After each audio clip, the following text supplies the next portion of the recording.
beautiful day here in Berea. The rain clouds are gone. They have been replaced by blue skies. A perfect day for Browns football. And welcome to Browns Live Training Camp presented by Discount Drug Mart. Nathan Zagura alongside Browns legend Josh Cribbs. And we will have full coverage of day 2 in pads for the Browns here in Berea. We've got a lot to get to today. We're going to spotlight the linebackers today. We're going to get our national perspective from Browns senior writer Andrew Gribble. Tons of practice coverage, as we said. We're going to be focused on that field as you see the players over my shoulder, just getting out there, going through the stretches, starting to get into some special teams work, but we'll have everything. We're going to get those fan questions for you as well. Use the hashtag BrownsLive, and we're going to have an interview on set with Larry Ogunjobi at the end of today's practice. So a lot to get to, Josh, but first let's start your takeaways day 1 in the rain here in Berea. Yes, it was something special to see our guys with pads on in the rain.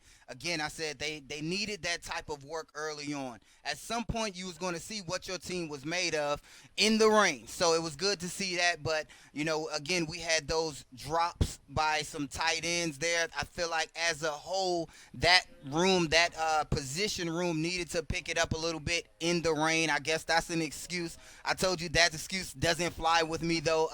The receivers look pretty good catching the ball. As a whole, the team needs to have more ball security. I would have liked to see that in the rain, them overemphasize ball security. But, again, it's still early in training camp. I'm looking forward to seeing the spotlight on the linebackers, as that was an area of interest of mine. I said this team needs to show an identity on defense, and I think it starts with the linebacker core. Yeah, and I think day 1 would have been a very good day for the defense. They were flying all over the ball. It was not a great day for the offense. We'll see if the better weather can help them out, and that leads us right into today's news update brought to you by Carrier. And the top story, it's not necessarily a good one, Browns fans. Nick Chubb left practice yesterday, and Kevin Stefanski announcing just around 1:30 that Chubb is, in fact, in the concussion protocol following that hit on the sideline by Mack Wilson. And I know that's going to be the big thing that's taken away here from yesterday's practice. Chubb lands in the concussion protocol. Mack Wilson, and look, it was a point of emphasis. Kevin Stefanski said we have to play fast, we have to play physical, we have to be enthusiastic on defense,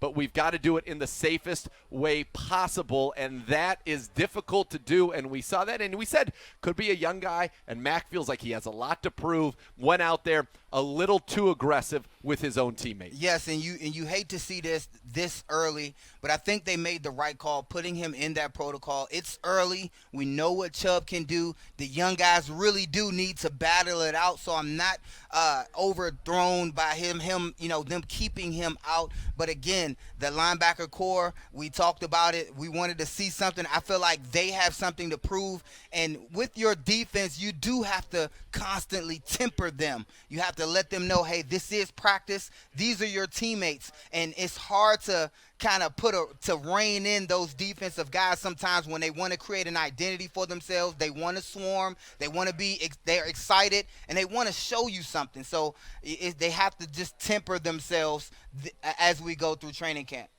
Yeah, you got to be smart about it. We'll see what this means for Mack Wilson today. Again, making a play that would have been normal on any Sunday, but what we need is to get our guys ready for the 13th and to have them all be available. So we got to err on the side of caution. I'm sure it'll be a teaching point for head coach Kevin Stefanski with this football team. As we continue along our news updates brought to you by Carrier, good news in terms of 2 guys returning to the practice field today. Both Jarvis Landry and Carl Joseph are back after sitting out yesterday's session. Again, they were sitting out as a part of their program from coming back, easing them back into action, getting them ready for the season. They will be both back at practice today, and it's a good sight there, although I will say this, with Joseph out yesterday, Grant Delpit ran with the ones, and it was easy to notice number 22 running around in pads. Yeah, now I think, you know, Carl Joseph, he would, you know, go against the grain a little bit as it relates to him, you know, having a certain program. You know, not so much Landry because he's been there. He's proven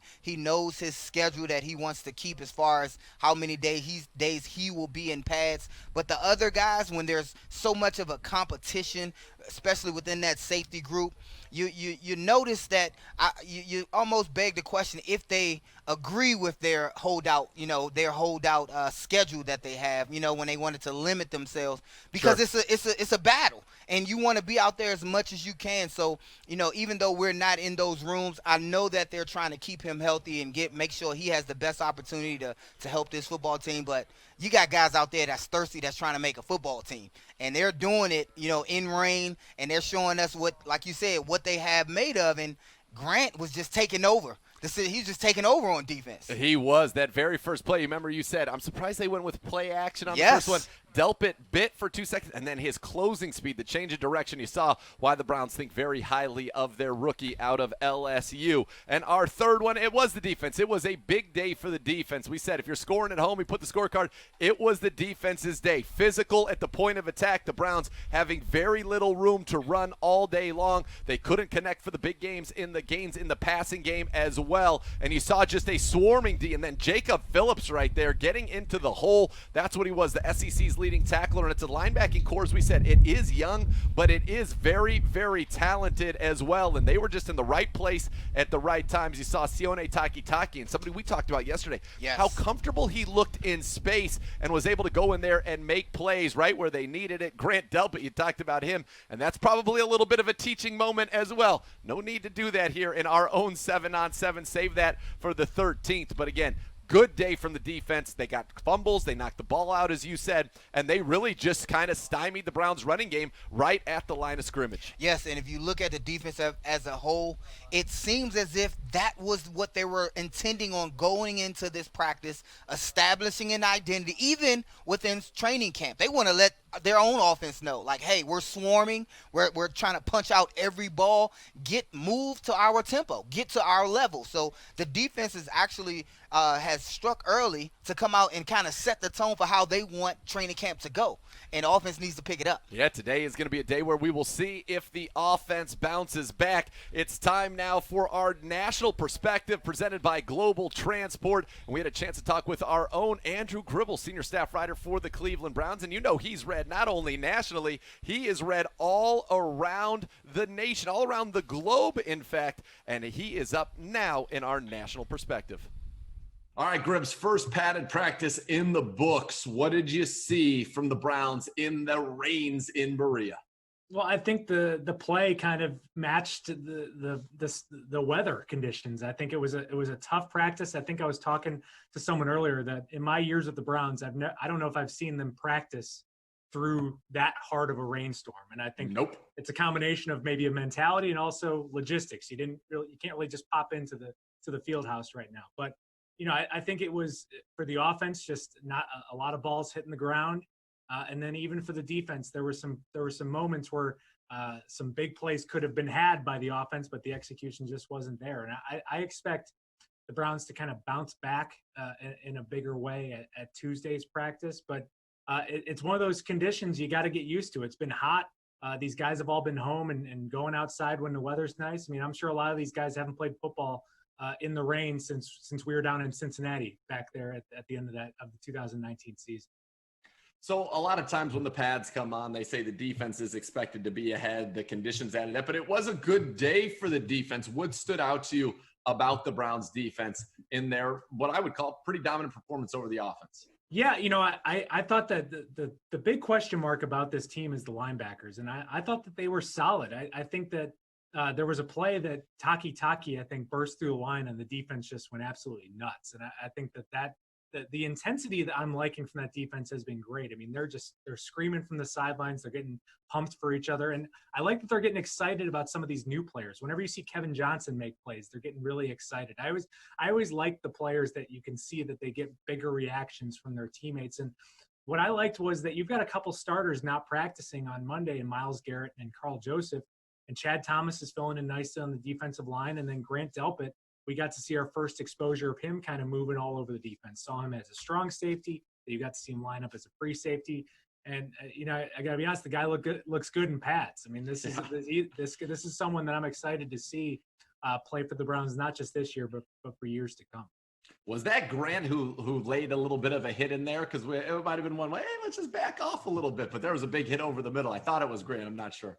Yeah, there was some moments where I think Taywan Taylor's his biggest catch of the day. That was one where I was like, ooh, if that was live, that could have been kind of a highway collision. I think between him and Sendejo out there. Yep. been. I mean, that's where it's always tough to judge, even in a padded practice, because you're not going fully live, just how these plays would have wrapped up. And that's why I think offensively, it might have been a what we think is a sloppy day for them, but you can never tell just how quite well the running game is working, because those plays really don't go to their full extent, because I'm confident that they're going to figure out what to do with running the football with this team this year.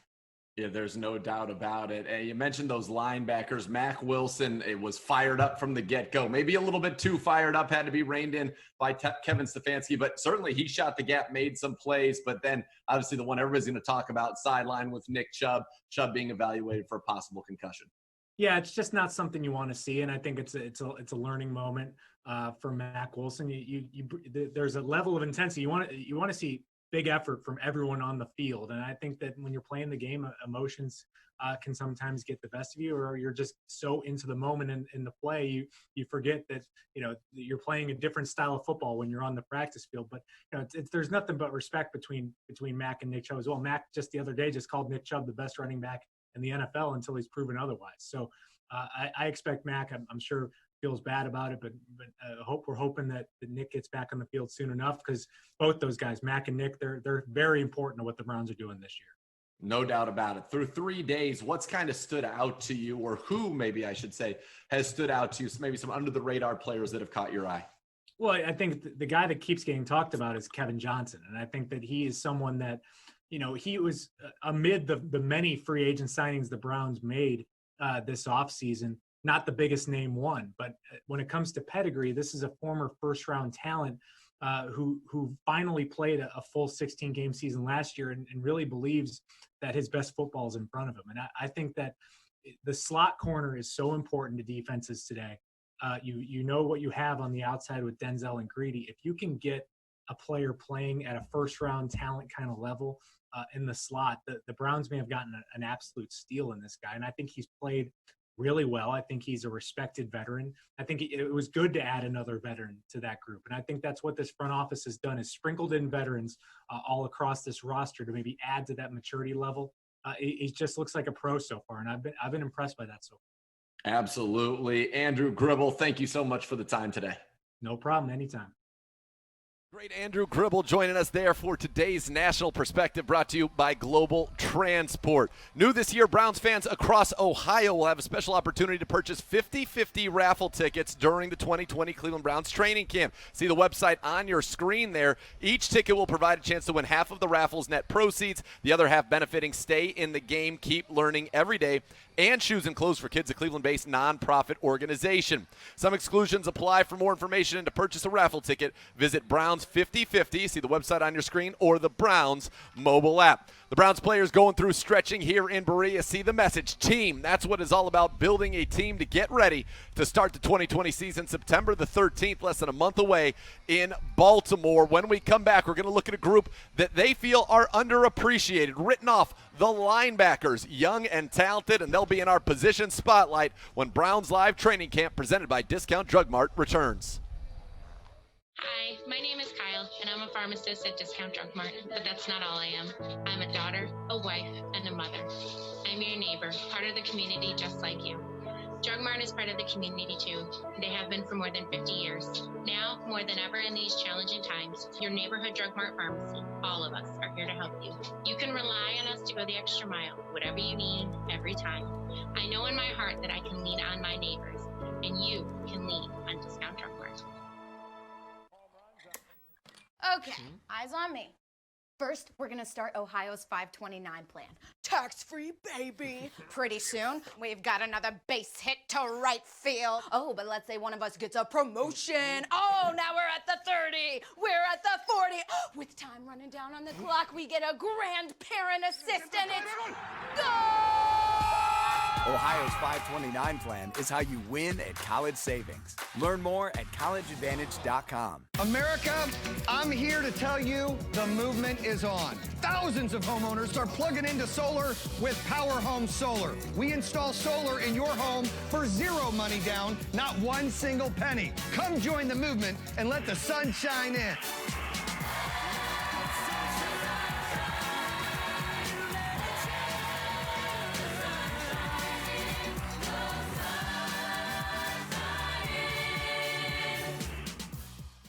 New this year, Browns fans all across Ohio will have a special opportunity to purchase 50-50 raffle tickets during the 2020 Cleveland Browns training camp.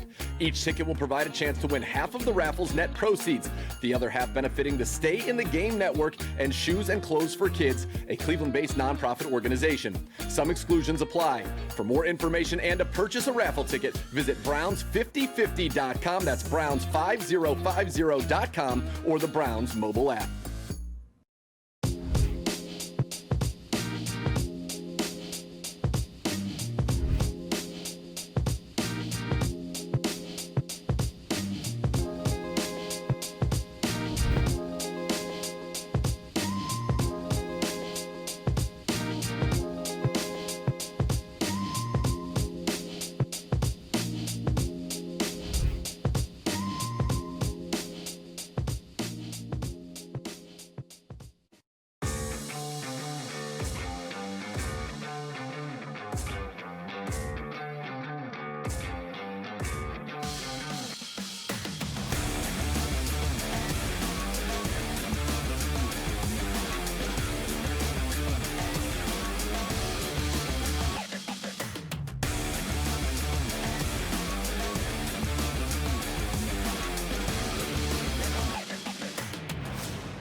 All right, back. A beautiful day in Berea. Browns legend Josh Cribbs. I am your host, Nathan Segura. It's Browns Live Training Camp presented by Discount Drug Mart, and you saw that hype there. This is a group that is hungry. This is a group that is tight as you see them out on the field getting there huddled together before they get ready to go. It's time to preview now the Browns linebackers in today's position spotlight, brought to you by Pilot Flying J. And Josh, you said it from the top. This is a position group. You don't have the first rounders. You have multiple on your defensive line. You have multiple on the back end of your defense. You have a couple of thirds. You got a veteran in B.J. Goodson. You have last year's starter Mack Wilson back, but it's a young, hungry group. It's a young, hungry group that's looking for their own identity. And guys on that group are looking for a home. You're talking about B.J. Goodson. He bounced around a few years between, I believe, New York and Green Bay. But he's looking for a home here. And then you shift down to Taki and Wilson.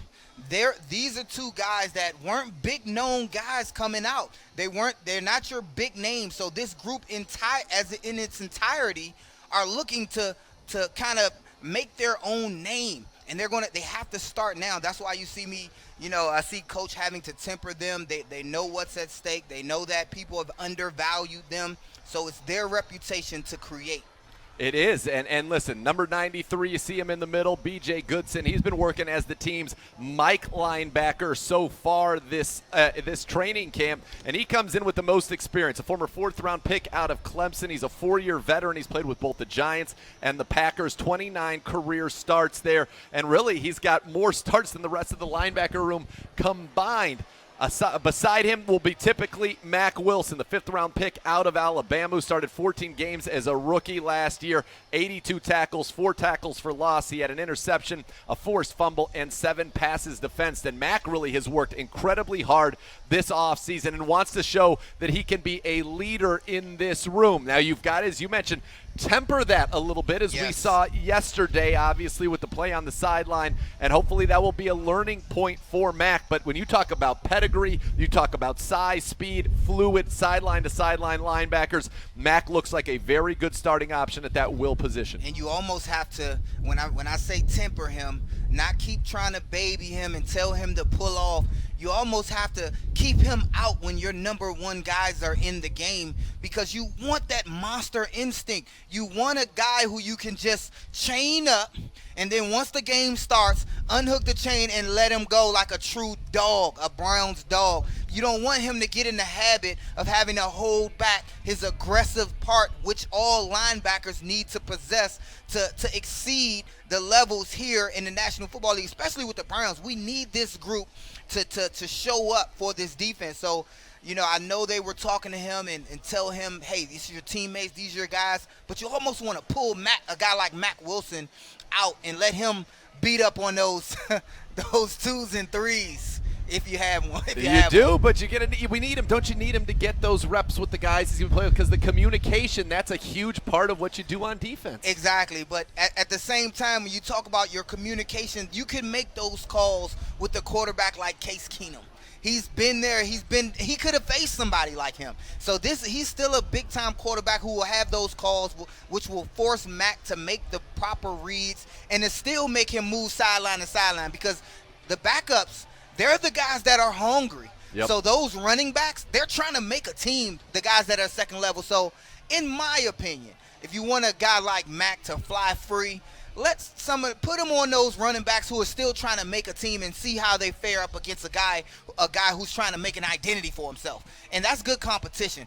And not so much against your guy Nick Chubb or Kareem Hunt, in my opinion. And we'll see what ends up happening with Mac Wilson today. But you look at number 44, Sione Takitaki, the third-round pick of the Browns from last season. He's been working as the team's starting Sam linebacker, the strong side linebacker in their 4-3 base defense. Last year, 1 start, 105 snaps, 21 tackles. How he does in space is going to be key. We know he's physical. He flies around the field at the point of attack. How he handles that transition to space will determine how good he could be. And so far, he's been looking pretty comfortable out there, Josh. I like saying his name, Taki. Yes. Get that out the way. At the same time, no matter how much we like saying his name, he has to give us a reason in the game to keep talking about him. We don't want to just say his name just for kicks. This is a year for him to have a breakout year, to kind of let the upper management and the coaches know, hey, I belong here. I'm going to make it happen. Watch my progression. Hear me roar or hear me bark, since he's a dog. I want to see him succeed this year. And he's going to get a lot of work in this camp. The Browns are playing a defense where they're going to match the offense's personnel, and this team plays a lot of 2 tight ends, so you're seeing a lot of that base 3 linebacker defense from the Browns early on in this camp, and that means a lot of Taki. So those have been your top 3 really so far this camp. Behind them, you've got Jacob Phillips, number 50, the Browns' 3rd-round pick out of LSU, where he played with Grant and Greedy. As I mentioned, the SEC's leading tackler, the Mike linebacker on the LSU national champion team, a guy who in his collegiate career last season, 113 tackles, only 3 missed. I got a chance to talk with him prior to our show here, and he's part of our position group spotlight brought to you by Pilot Flying J with a look at the linebackers. He's just a natural tackler. He's one of those linebackers where the game slows down for it. He has those natural instincts, knows when to shoot the gap, knows his run fits, and really the coaches have liked him. For him, again, how does he do in space? At LSU, Patrick Queen was more of the coverage linebacker. In today's NFL, to play linebacker, you've got to be able to cover. Yes, and when you talk about covering space, that's the biggest thing. In space, how do you perform? That's why you'll see guys try to be hidden. If they can't cover in space, they'll try to move them inside or move them down on the defensive line to limit his inconsistencies. The more you can do is your value. So if you can play in the trenches, down on the line, and up in the middle, and rotate out there, you become more valuable to your linebacker group. Sure. So you have this league is full of talented receivers, defensive, offensive guys who can make you miss in open field. As a linebacker, you can't always count on the sideline to help you out. You're right about that, and that's why they're cross-training a lot of these guys, learning all the different positions. Phillips learned the mic in college here. He's learned the mic as well as the will, and sometimes even at the Sam as they go through some of their drop drills there for the linebacking core as they get ready for some of their drops in the zone coverage. Now, you see number 55, Tay Davis. He's an undrafted free agent who joined the Browns in the early part of 2019. He's a special teams ace, 6 special teams tackles.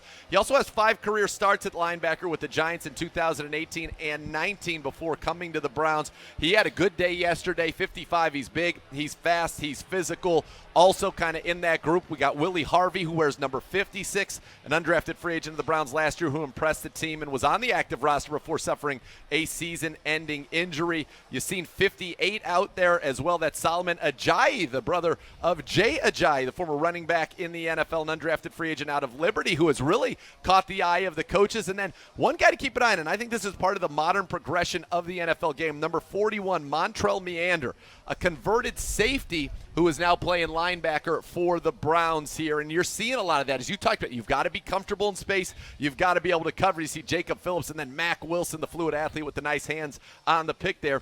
And guys like Meander. I remember Dion Buchanan down in Arizona for a while, a safety moving into that dime linebacker position. Yes, he provides more stability as far as going sideline to sideline. He was a bigger safety type in college, a kind of in-between guy. You see, if he was to gain weight, if he was to lift a little bit, they would have moved him down anyway. That was a natural progression for a guy like Meander. So he will have to have success right there to make this team, again, on special teams. But when you look at that linebacker group, I would like to pick out a free agent that'll work hard, that I will keep my eye on, who has a good opportunity to make a name for himself in Ajayi. And I will try to, get you guys to focus on what he has to lose. He has a brother that's in the NFL, so he's going to work that much hard to make a name for himself, to separate himself, and to try to make this team. So I love guys who have the opportunity, who can, create that Cinderella story per se, and have something pushing them that you can actually see that's tangible. His brother is in the league. He desperately wants to make this team and have success at the linebacker position. Yeah, and you see him there, number 58, going through his drops. And now these linebackers, you got to be able to cover. You got to be able to have your run fits. And in today's Football 101, we heard Mack Wilson in his introductory press conferences here talk about, I've gotten better with my eyes, better with my run fits. And we figured you might want to know what that is. So in today's Football 101, brought to you by Ohio Cat, we're going to look at these linebackers fitting in their gaps in the run game. And here's our first look at it. And Josh, defensively, everybody's assigned to a particular gap, and then they've got to make the right read, get in there, and maintain the integrity of this run defense, given the opponent nowhere to run. So you're seeing, guys, what the defense looks at while in the meeting rooms, how they slide to the gaps. You'll see drills on this, how they shuffle, then hit the hole. They have to shuffle to the right hole, read the blocks, and then attack. And that's what you see right here, Mack Wilson attacking.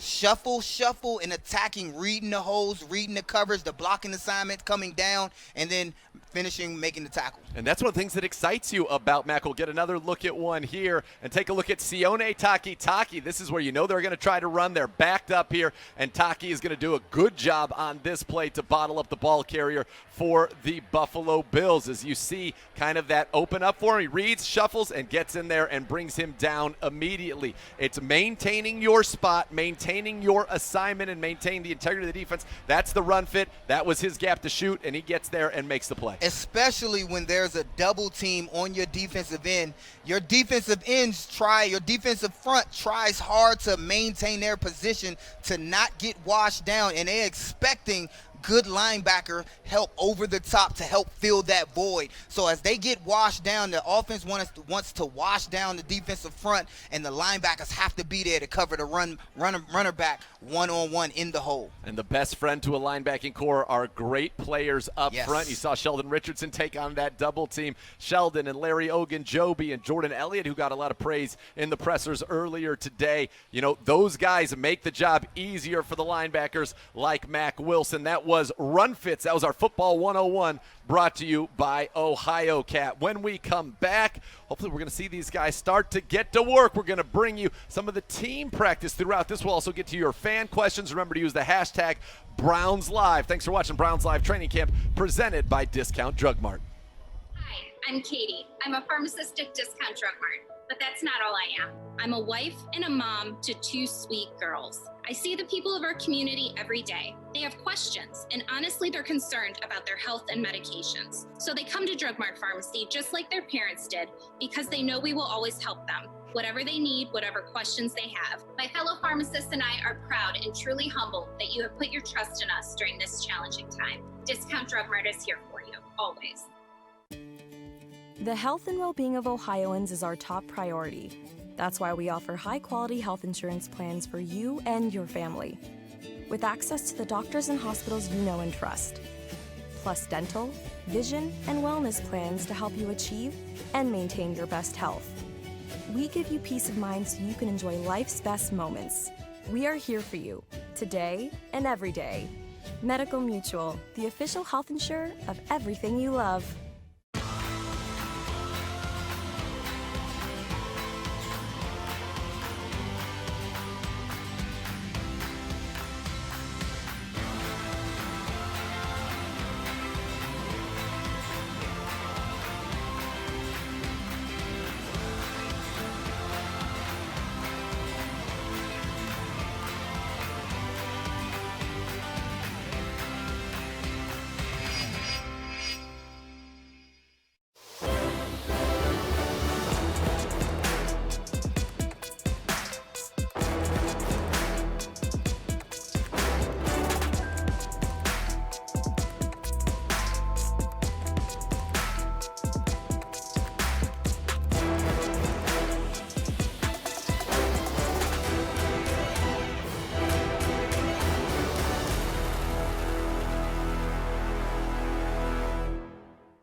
In the midst of chaos, there is also opportunity.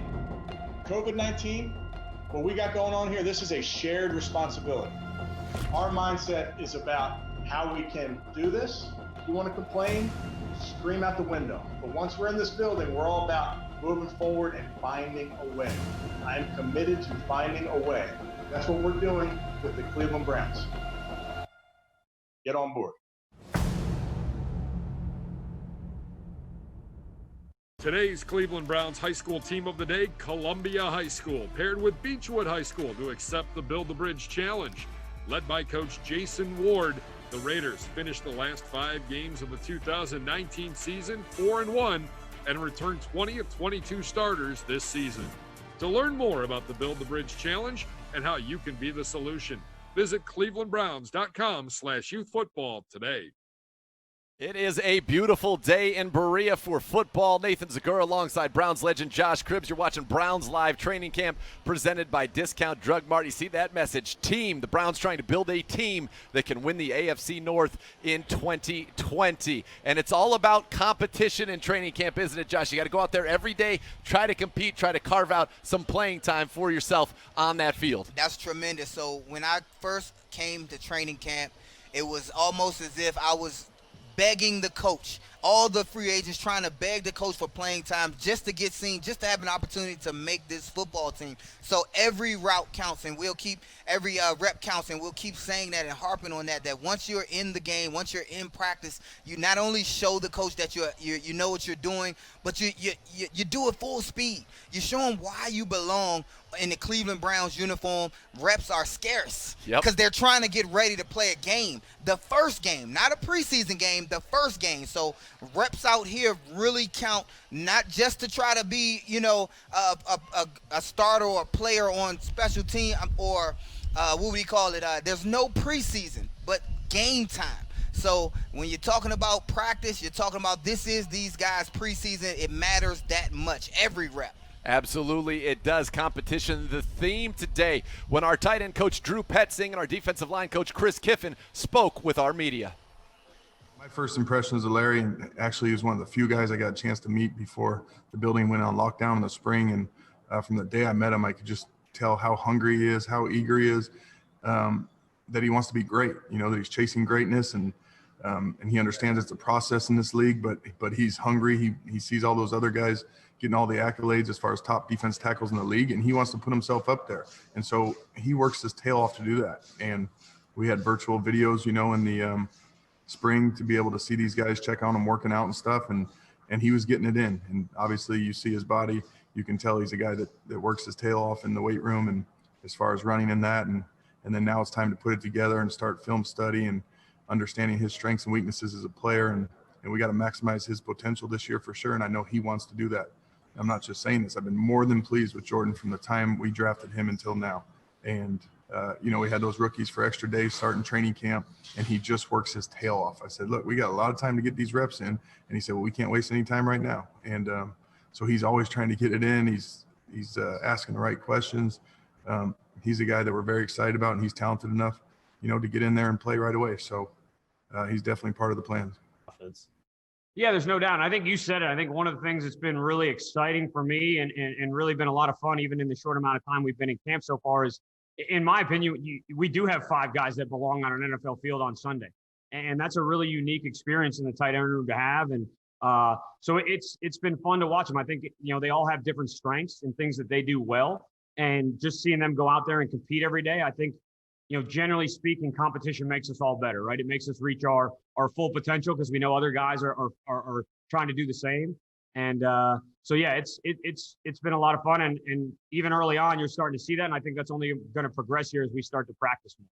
Yeah, those are 2 rooms that are going to be a big part of what the Browns do, the tight end room and the defensive line room. You heard him talk about Larry Ogunjobi, Jordan Elliott as well, the rookie yesterday. When you went back and watched the tape of yesterday's practice, put on a show. And I think he's a guy now with Andrew Billings opting out. He kind of moves right up to now he's the 3rd defensive tackle. He can get to the quarterback, and at a couple where he just carried that offensive lineman right in the quarterback's lap. Yes, and you said it, and that's one thing I wrote down. I want to see the offensive line as a whole start to handle the defensive line a little bit. And these are some good guys up there on the defensive front, Sure. no question. But I want to see them start to get on their blocking assignments and see more holes open up in the running game. All right, we told you can interact with us all Browns Live long using the hashtag Browns Live to get your fan questions in. And at Mr. McGiblets, what a name that is. He says, which player has impressed you the most in camp so far? Okay, so I won't just say an Odell because the catches from him and Jarvis, I expect that. That's just a Tuesday. That was just a Sunday for them. That's secondary. So the guy who has came in camp and who is constantly working for me is Kevin Johnson, defensive back. Again, a great route was ran on him. I have to harp that the receiver did what he could in his mind to get open. It was a pretty good route, and Kevin still was able to transition good to the football, make an interception, fall down, get back up and run. And he's been ball hawking all over the field in a few days of training camp, and that's my guy who most impresses me. Well, I'm going to have to go to my second answer because mine would also have been Kevin Johnson. As you see the Browns team getting together there, Kevin Stefanski letting them know what the tone is going to be, how we're going to conduct today's practice before they get into it. The people who've impressed me the most, I'll give two because they play the same position. Kadarrell Hodge, who's been making big plays every day, and also Taywan Taylor. They wear number 12 and 10 respectively. Taylor, a former third-round pick. Hodge has been a special teams ace who's trying to make a name for himself also as a receiver, and I'd say in the early going, mission accomplished on both of those fronts. All right, we got more Browns fans questions for you. Again, use the hashtag the Browns Live throughout the show, and we will get to those. This one comes from Tricky Ricky. These sound like gamer tags or something. I like these. Mr. McGiblets and Tricky Ricky. What can we expect to see from Higgins after a down year in 2019? And I just wrote it down here. Comeback Player of the Year. Wow. Higgins. I want him to come back, show why he belongs on this team, and again, the move that he does, picking up the briefcase, walking the red carpet, straightening his tie and walking the red carpet. I believe that Higgins is the guy to keep your eyes on. He has something to prove. He always gets down on himself, and that's one thing that I've tried to talk with him over and over. Play the next play, but he takes to heart every single mistake or perceived error. So he's a perfectionist, which I love to see out of these athletes. But he's a guy that has something to prove to himself and to the fans, knowing that he belongs in such a good wide receiver core. You got to see. You see Kevin Stefanski right there. By the way, love that Hollywood is back. Kevin Stefanski with final words to his team before we get into this practice. And giddy up, folks. Strap on your seatbelts. Here we go on Browns Live Training Camp presented by Discount Drug Mart. This is what you wanted to see, but you saw the coach there. We couldn't read lips. We couldn't hear the sound, but it was emphatic. And I think what he was saying is this: let's go out there, let's get after it, but let's protect each other. Yes. We're on the same team. That's one thing that they will continue to harp. They've always harped on this in training camp. Hey, let's go out there and hit good. It's thud. It's more than likely going to be thud. Not sure after yesterday's debacle that they'll continue to tackle to the ground, but we'll see. But still, understand that this is your teammate. And the first play here, get a little run to Kareem Hunt, and a nice luxury for the Browns to have Kareem Hunt out there. The Browns defense, by the way, opened up in a nickel there, and I think it was pretty you noticed that Mack Wilson was not on the field with the starters after yesterday. It was B.J. Goodson out there along with Sione Takitaki at the linebacker position. So perhaps a little bit of a message being sent by head coach Kevin Stefanski, although I do see over my shoulder Mack getting taped up there by one of the trainers, so perhaps that is why. But you see the Browns opening in this nickel. Carl Joseph, as we mentioned, is back. He and Sendejo are your safeties. Denzel Ward, Kevin Johnson, and Greedy Williams, your corners. They bring a little corner blitz on a little end around, and the defense absolutely blowing it up. Sheldon Richardson, he has really stood out. He's a guy, we talk about all the new additions that just you feel like it's almost that he's overlooked, and he shouldn't be. He did everything that was asked of him last year, and he has been an absolute force on this line, and really last year, the only consistent piece of that defensive line. Yeah, and I think he gets lumped into an already good stacked defensive line that we want to see a lot of. When you're talking about Ogunjobi and Chad Thomas all up in there, he's a part of a defensive front that is progressing steadily. And yes, he does get overlooked, but don't forget him. He'll remind you about him. Yeah, he was a former defensive rookie of the year, a former first-round pick of the Jets. And a little miscommunication there, maybe a little false start on the offensive line. And again, you see Jordan Elliott. We talked about what a good day he had, already getting in there, some reps with the first team, and joining now the linebackers when they went to the full 3-base linebacker set. You're seeing Tay Davis get those reps alongside B.J. Goodson and Sione Taki. We'll let you know, obviously, when Mac Wilson gets in there. Your defensive line right now from left to right, you've got Porter Gustin in for the injured Myles Garrett. You've got Jordan Elliott, Sheldon Richardson, and Olivier Vernon. Your back end remains the same. Greedy, Denzel, Sendejo, and Carl Joseph in this base. As Baker Mayfield drops back, slides up in the pocket, pumps a few times and sends ones down the field, and that is going to be picked off by Denzel Ward. Double coverage there. Denzel and Andrew Sendejo on Odell Beckham Jr., and that's one that you're going to want to have back. It didn't look like he was that open. Tried to make a play after he kind of stepped up in the pocket, but Denzel Ward in the defense right there. And again, round one of the starters clearly went to the defense. Denzel Ward with the first interception in the team periods we've seen so far in this training camp. Yeah, definitely. I don't want guys to get discouraged and thinking that Baker just threw up a ball for a Hail Mary pass in practice like that. He normally would have thrown that ball the way or ran it, but I believe that his practice, he's getting his defense work as well. Throwing the ball, it was no play to be had, so he threw it up there so the defense can get some work. I would just say that's my guess. Yes, and a quarterback defending a quarterback, you'd expect that. And there's also, look, when the consequences are not as great, yes, right? You yes. still play. It's not a game. You're going to take some shots. Give Odell a chance to make a play against double coverage as the Browns run a little toss to the right here. They got a little bit of penetration up there. We're able to actually push the line forward a little bit. A nice run from Dontrell Hilliard there as we look to transition. It looks like into the second-team offense with Case Keenum and his crew coming on to the field. Mac Wilson coming in with the defense, as well as Grant Delpit, Money Mitch, and Kevin Johnson, Sheldrick Redwine. Your defensive line left to right, you got Chad Thomas, Daniel Aquale, Eli Anku up there, and then on the other side, Adrian Claiborne. Your linebackers, Phillips in the middle with Mac Wilson, and you've got Delpit, Redwine, as I mentioned, Kevin Johnson, and Money Mitch, as well as Montrell Meander, who came off the blitz. Great job by Keenum, who floats it out to Harrison Bryant for a nice catch, and that's a veteran quarterback right there. And I'll tell you, Keenum did a good job. You got that nice little blitz off the edge there from Montrell Meander, but a good job by Keenum, knowing he had to get it out. And he did to Harrison Bryant, who continues to impress, Josh. Yes, and I have to say this. Mac Wilson came out. He came out on the field with the second team. And this is what I was saying. I don't think it's so much of a punishment as them saying, the coach is saying, look, we're going to let you beat up on our second or third string guys here. Go run wild on them, not on our first string guys.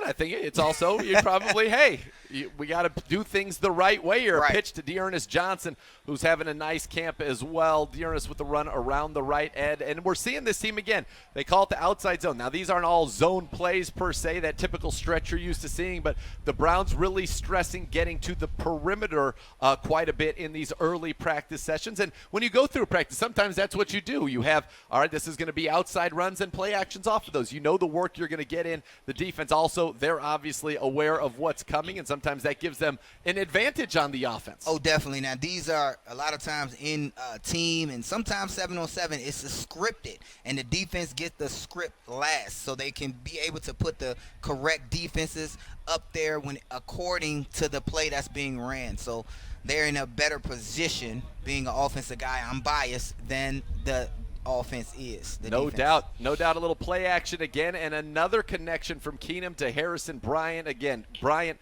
the Mackey Award winner, was the best tight end in the nation last year at FIU, over 1,000 yards receiving. He was the first tight end to have over 1,000 yards receiving in the FBS since, you have to go all the way back to Jace Amaro of Texas Tech in the year 2013. So put up big numbers. He had a nice game against the Buckeyes that really, I think, opened the eyes of a lot of scouts because he was able to pick up 79 yards on 6 catches against a Buckeye defense that had NFL caliber players all over and a lot of first rounders there, as we saw the pass down the field from Garrett Gilbert, who was in there now connecting with the wide receiver on that one. We couldn't quite see who it was, so we'll let you know that as we take a look at it here and get it for you. But Case Keenum sharp here in the second team offense, moving the ball, getting it done. That was Garrett Gilbert on the pass down the field, and the catch was number 84, Bradley, the Jamarcus Bradley, the undrafted free agent out of Louisiana Lafayette. Yes, one thing you want to see from Gilbert here, perceived third-string quarterback, fundamentals. You want to see him taking what the defense give him. His handoff reverse right here. Is that JoJo Natson? You know it. I would like to see him move up a little bit to take some reps with the 1s and 2s to kind of see how that works. He's a shifty guy, but we don't really have that bigger, stout type of receiver that, separates themselves apart from each other. So he kind of get lost in the whole, because him and Odell and Jarvis kind of do the same thing. But I would love to see JoJo get reps with the 1s and 2s to see how that pans out. Yeah, JoJo Natson, a little work yesterday with Jarvis out with those starters. If he's going to make this team, you know it's going to be primarily as a returner. But as you know, along with Hodge and even Taywan Taylor have had a very nice start to their training camps here in Berea as the practice taking place just over our shoulders on the near field today. Garrett Gilbert still in there, and they're running another one. This one to Taywan Taylor, who gets to the edge and picks up a nice gain. And one thing I noticed there, something you're going to have to see on our shot here, was that down the field, Donovan Peoples-Jones took the guy he was blocking about 10 yards down the field and just kind of took him and ran him. And as a receiver, that's a big part of what you are going to be asked to do. Yes, and he is almost my honorable mention and guys that you look at through training camp, guys that are doing the necessary things to be seen, especially in special teams. And him and JoJo Natson got a battle right there, but he's also battling in that receiving group, and he's doing such a good job blocking down the field and catching the balls that he needs to. Just needs to be a little bit more consistent in the wide receiver game, and he'll be fine.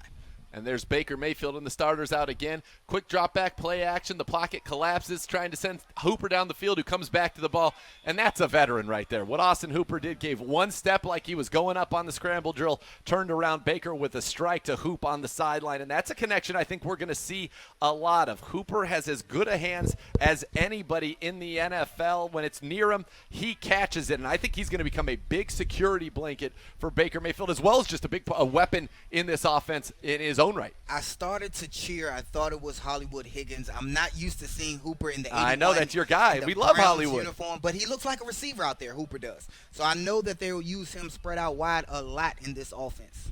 Yeah, an inside handoff to Kareem Hunt, and there's a nice little quick hitter, the quick opener in the middle for the offensive line, doing a good job, and Hunt probably picking up about 5 yards there as we're back to the starters on both sides of the ball for the Browns here, and what is a nice extended team portion to start off today's practice. As we said, we're trying to set the tone. Kevin Stefanski clearly laid out what he wants as you see him near the huddle talking to guys on both sides of the ball, and this is, I think, a good start. The offense, nice 2 plays here for that first team. A couple of nice 2 plays there as well when you see kind of this team, bounce back. Right. Rough start offensively, and then they did a good job there, I think, on the last 2. Yes, Kareem Hunt showing his agility, shiftiness, and power. That's one thing that him and Chubb have. They can extend the plays after contact.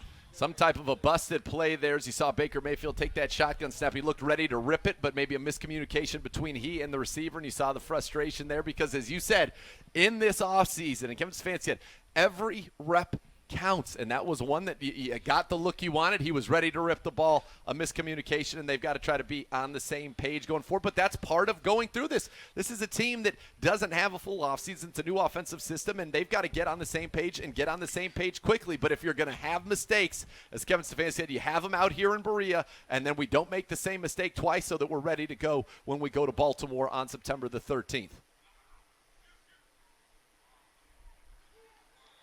Under center, and a quick pass out there again, incomplete, out to the right side. Good coverage. I have noticed we're seeing a few where it looks like we're ready to pull the trigger, and then there's a little bit of a pump. Josh, what did it take us into the quarterback mind? What does that mean when you see that? Right, he has a natural progression that he's following.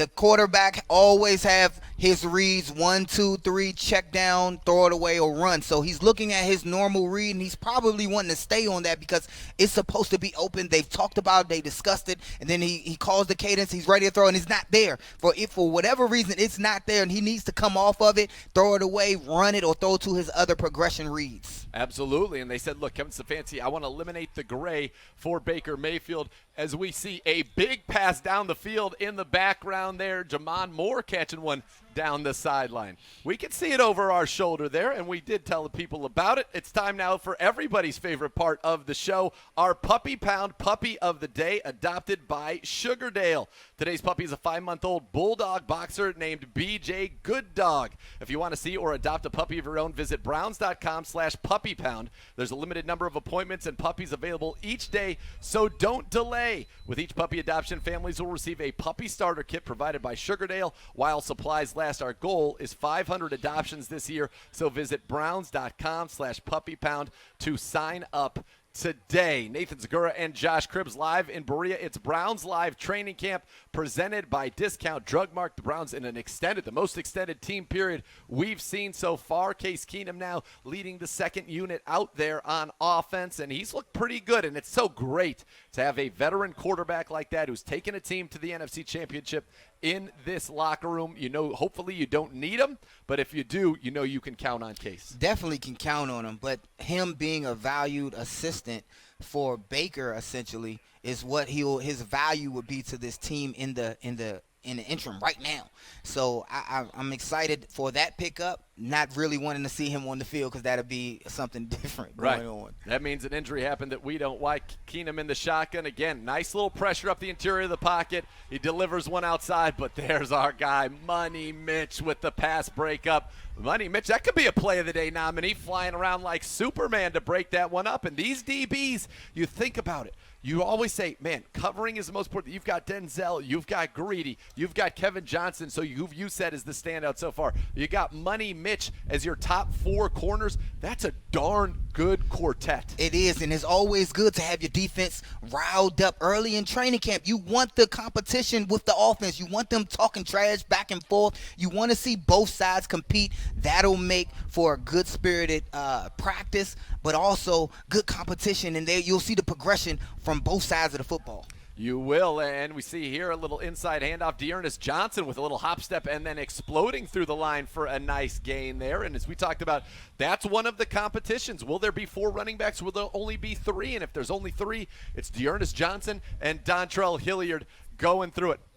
All right, we're going to go really quickly. We told you about that bomb earlier to Jamon Moore. We have got it for you, and it is our University Hospital's Play of the Day. We're calling it early, folks, because it was a great one. Case Keenum once again looking down the field and finding Jamon Moore down the left sideline, although Jacob Phillips is going to say I may have gotten a sack on that one, but a nice ball over the shoulder and a nice catch.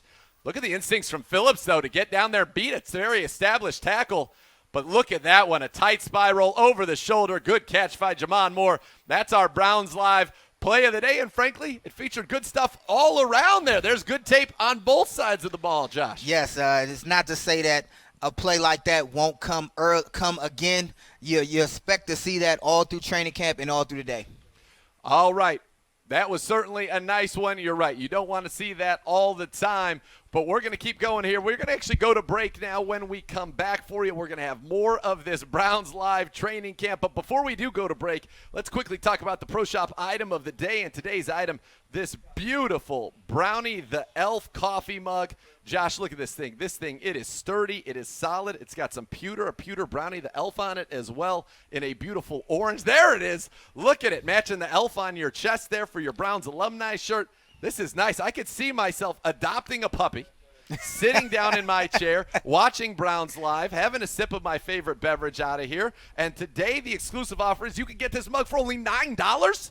You can't get anything for $9 anymore, but today, I mean, this is real craftsmanship. This is sturdy ceramic with pewter, a pewter Brownie the Elf. So all you got to do, call 440-824-3427 to place your order, or better yet, head right on down to the Pro Shop. It is open from 10 a.m. to 5 p.m. And remember, all net proceeds benefit the Cleveland Browns Foundation. We'll be back with more Browns Live Training Camp presented by Discount Drug Mart right after this.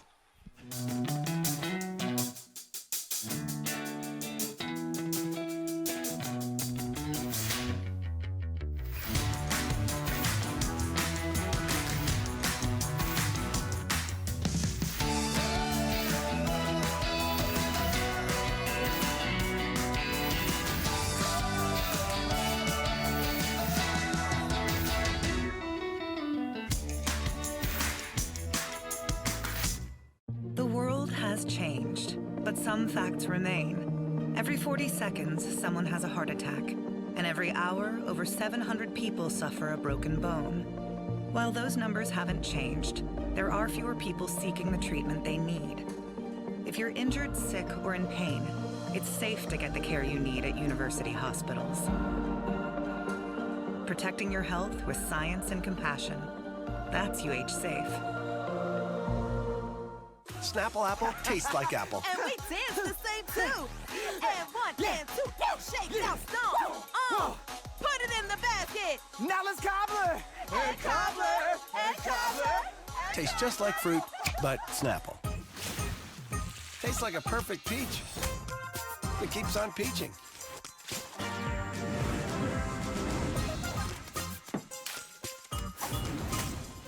Tastes just like fruit, but Snapple.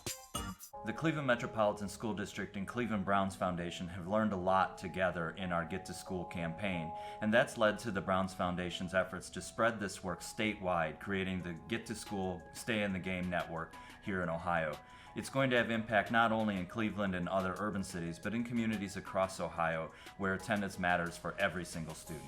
The Cleveland Browns Foundation has also helped inspire other partners, including radio and television media partners, and partners like the Arby's Foundation, which has provided 60,000 meal coupons, or over 600,000 meals as incentives for students who have come to school, and who most recently provided 520 of our students free internet access for a year to help address the digital divide we have here in Cleveland. We know in Ohio that if you are chronically absent, missing more than 18 days in a year, you are 89% less likely to graduate on time.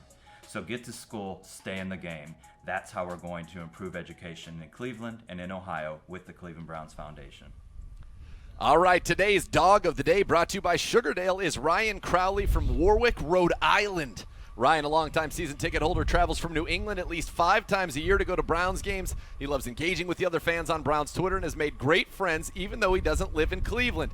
Ryan, thank you for being so devoted to the orange and brown. If you want a chance to be featured as our Dog of the Day, please visit browns.com/training camp to submit your story. Nathan Zagura alongside Browns legend Josh Cribbs. And Josh, you mentioned the ball security. The Browns take a period of every practice to work on ball security because those are the plays. A catch or a good run turns into a turnover that can define a game and turn a win into a loss. Definitely the turnover margin does turn wins to losses, but when a team makes it a point of emphasis, it's proven, statistically, it is proven that it decreases the chances for turnovers. So to have a team go out there and have an entire period, not just doing it for a few minutes or here before and after practice, because each player, a position group who holds the football does that anyway, but to have a full team period of ball security will help bring that takeaway margin down for the receiving core, everybody who touches the football, and make it go up for the defense side of the football.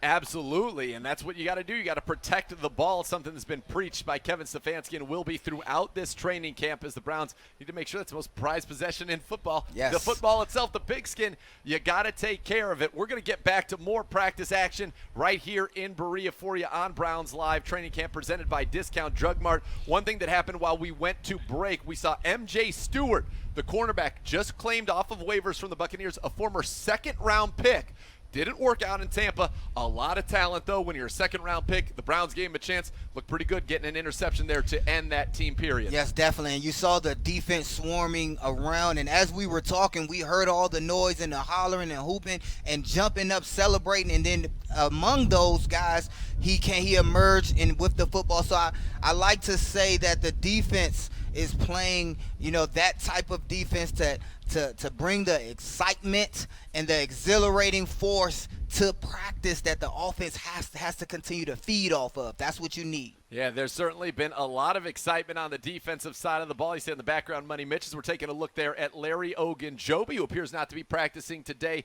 next to Myles Garrett as they're chopping it up with Odell Beckham Jr. We'll have more for you on that for you as it becomes available. But how would you say that first session went, though? Again, I thought defense, they got a couple of turnovers, offense, a few big plays, and they started off slow but got it going after all. Yes, and they just need to continue to get it going. You'll see the defenses with the excitement as they should be, but you want to see your quarterbacks with the fundamentals, taking the balls, throwing the checkdowns as you need, receivers catching every pass that's thrown in their realm, and you just want to see good football on both sides of the ball. Take a look at Austin Seibert there with Denzel Ward almost getting his hands on one like he did against the Ravens last year. Seibert did not miss from inside of 40 yards last year for the Browns. It is Browns Live Training Camp presented by Discount Drug Mart, and it is all about you, the best fans in the NFL. So we've taken your questions using the hashtag radar this training camp. Josh? I don't think there are too many sleepers, because sleepers infer that kind of denotes that they're defensive tackle out of Missouri, and now Andrew Billings opts out. Today, Larry Ogunjobi not practicing. He's getting an opportunity to work with that first team, and he had a great day yesterday. And this is a guy who I think could be a very good sub-package pass rusher for the Browns, and a name that maybe we'll look back on and say, man, that was a good get in the third round. Yes, and when we talk about, again, along the lines of being a sleeper, we have no preseason. So it's hard for guys to kind of make their name, because that's usually when they make their name. Those sleepers come out of nowhere. They score touchdowns, or they rack up a lot of defensive turnovers or tackles, and then they catch the eye of the coach or the general manager. But not so much now, because there's no preseason. You have to do it all out there behind us on that field right there. There are so many people who ended up making it on their team or another team in the NFL because of what they did in the preseason. I remember Isaiah Crowell here with the Browns had a big touchdown run against the Bears week 4, and that was a guy they were going to maybe try to slide the practice squad. They can't. He ends up coming in and was a very good running back here for 4 years. Victor Cruz is probably the most famous of those, where preseason goes bananas and ends up becoming a 1,000-yard receiver and a Pro Bowler in the NFL. And again, that just speaks volumes to how important and valuable preseason is when evaluating talent. Because again, we saw Mack Wilson needing to temper himself down, not being able to go sideline to sideline and make those tackles count. You can't do that here in practice as much. So it's more mental and understanding the plays and understanding that, hey, I have to be where I have to be, and when the play happens, I have to take a best opportunity afforded to me based on playing time, and you can't always do that against a guy who's your teammate. It is difficult, and that's one of the challenges, again, of this offseason. We got another fan questions. We just saw Austin Seibert boot one through, and our equipment manager, Brad Mellon, say, yes, it is good. This one comes from @the_Mark_Davidson. What was your biggest takeaway from the first day? And, Pads, these are good questions we're getting from our fans today. These guys are plugged in. Oh, definitely. My biggest takeaway is the matchup battle, the running back battle between D. Ernest and Dontrell Hilliard. I like to see the burst. I like to continue to see that burst and agility from D. Ernest. I told you there was 2 special things that are different between the two, and I wrote down here for D. Ernest, he showed a lot of acceleration and burst in the first day in pads, hitting it as if he had pads on all along. But the vision and knack for seeing the open hole belongs to Hilliard, and that's where he excels, in his vision and his experience, and I saw that with pads on the other day. All right, it is windy here in Berea, and we saw that one have an impact on Austin Seibert's kick there. Brad Mellon saying that one no good, and they're going to have to continue to work on that. As I mentioned, Seibert last year perfect from inside 40 yards, and both he and the Scottish Hammer, Jamie Gillen, second-year players on those special teams, the kicker and the punter, and the Browns think they found good ones. They drafted, obviously, Seibert in the 5th round. Gillen, they found. What an unbelievable find he's turned out to be for this team, as he puts another one down for Seibert, and the kick is up. And that kick is good. You have to understand that The kicks are so much more difficult than they used to be with the extra point, the PAT being pushed back.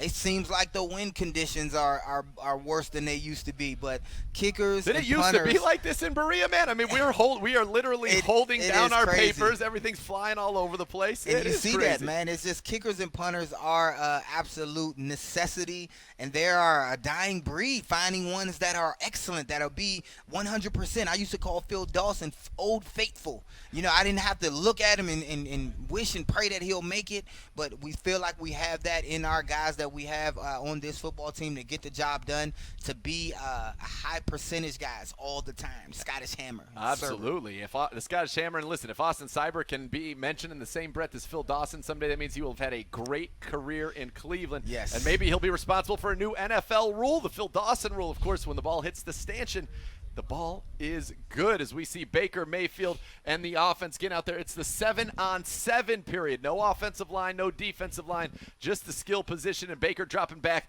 There it is. Quick hitter to Odell Beckham Jr. with Kevin Johnson in coverage. And this is what I want to see today. Good conditions. I don't want to see the ball hit the ground for this first-team offense. And I like how Odell wrapped the ball up. And you see these veterans, they're allowing the younger guys to see how it's done. I'm not just catching the ball and running frivolous with the football. I'm catching it, tucking it away all the way through the end of my run. I love to see that from a veteran. You do, and listen, sometimes it's those little passes that can turn into big games. They'll call those the long handoffs, and those are a valuable part. Those are nice drive starts that get you into good second and manageable and opens up your whole playbook. Baker under center. Here you see Austin Hooper and a motion behind him in this 7-on-7. Back foot down, ball out, completion again to Odell Beckham Jr. And that's the rhythm that we're looking for in this passing game. Back foot, ball out. As soon as you get that one, ball out on target, and 2 for 2 there for the first team to start there, both to Odell Beckham Jr. And these are your 3-step drop plays. Ball has to come out quickly. It's not a lot of time for a progression, 1, 2, 3, 4. It's usually a 1, 2. Figure out what you're going to do with the football, because the blocking assignments change when you have a 3-step as opposed to a 5-step. It's really quick. Guys are being cut, and you have to deliver the ball really quick. Baker again, top of his drop. The ball is out over the middle of the field, and he's watching somebody run with it, so I'm going to go ahead and assume, yes, it's complete to Kareem Hunt. So nice little rhythm in the early going there. I saw your guy Hollywood Higgins getting into the mix in this particular drill, so looking for him to maybe get the ball. But Baker in a nice rhythm here, as you see Higgins and Njoku chop off, and then you see Dontrell Hilliard, Odell, and Jarvis around side Baker as we get ready for more of the 7-on-7. And this is valuable. This is where you can get the rhythm. This is where you get that confidence. You're not going to always have the clean pockets in the NFL. We know that. But what you do when you do have a clean pocket is incredibly important, and this is an opportunity to practice that. Again, ball out right on the back foot, and Odell Beckham again working that short passing game right now, and they look to be in a very nice rhythm. So when you see certain reads and you see how Baker throws the ball on rhythm, on step, on cue, and the ball is caught, they expect this to happen in the game against the same type of defense. So when they see these defenses, they're licking their chops like, we did this in practice, the defense played this type of defense, you should run it this way. So when you can see that if a receiver runs it differently than they do it in practice, you will see whose fault it is. And that's the valuable key things that you get from a 7-on-7 period is looking at the defenses and comparing them to the defense they'll face during the game. Yeah, you want it to just be that pitch and catch right in rhythm, which is what we saw there.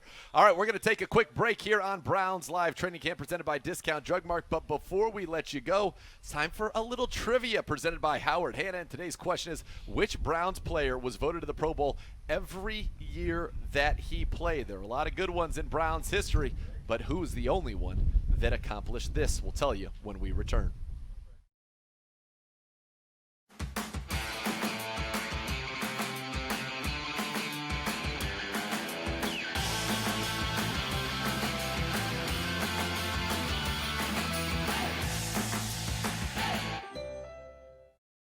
At Discount Drug Mart, we work hard to keep our patients up to date with their immunizations, especially those at high risk. We take into account our patient's age, medical conditions, and past immunization history. Immunizations are just as important to your health as diet and exercise, but can be taken care of with just one visit, effectively protecting yourself and your loved ones. Stop at your local Discount Drug Mart and see us for an immunization review today. Discount Drug Mart, your immunization destination.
That's the elegance of having a mustache.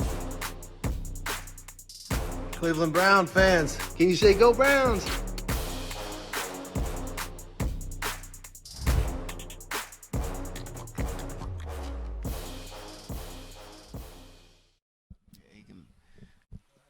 All right, the answer to the trivia question of which Browns player was voted the Pro Bowl every year that he played was actually Jim Brown. Joe Thomas was right there, missed 1 year out of his career. Joe Thomas would have been right there, the Huff, but the answer is Jim Brown, the only player in NFL history to average over 100 yards rushing per game for his entire career, and he was voted the Pro Bowl every year he played the game. That's brought to you by Howard Hanna. During the break, while we were away in the 7-on-7 drills, Mack Wilson went down with an apparent injury and is being taken to the locker room. We will have updates for you as it becomes available, and obviously keep tuning to ClevelandBrowns.com and the Browns mobile app for those updates. But you hate to see that, and it's something we're seeing around the entire league, Josh, especially coming off of, this truncated offseason. We're seeing, and you're seeing every time you go on Twitter, a report from a different camp, somebody going down. It's something that happens all the time in football. It's a very tough game, obviously, and staying healthy is a difficult part of it, but you never want to see that. Nick Chubb yesterday, Mack Wilson today, and certainly wishing the best for Mack, and hopefully he can come back quickly because, as we mentioned in that linebacker spotlight, he is a big part of what this team wants to do. Definitely a big part, and again, in the NFL, it's not if, it's when you're going to get injured, and that's just a part of the NFL, and those unfortunate incidences happen again. Keep your eyes glued to clevelandbrowns.com for updates on Mack Wilson.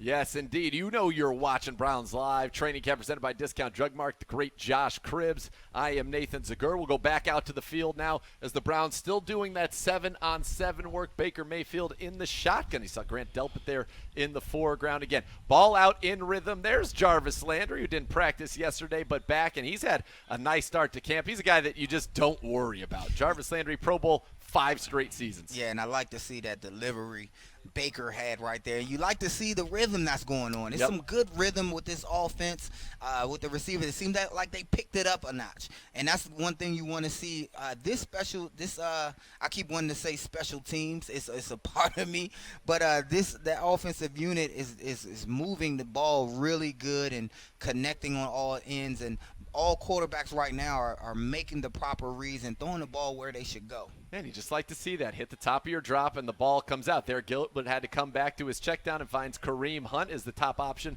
was taken away. But this is an offense, too, when you think about this Shanahan, Kubiak, Stefanski offense that's predicated on rhythm. That's what a lot of it is. You like those quarterbacks. You think about what we saw Jimmy Garoppolo do in San Francisco or Kirk Cousins in Minnesota. It's about rhythm, getting that back foot down, top of your drop.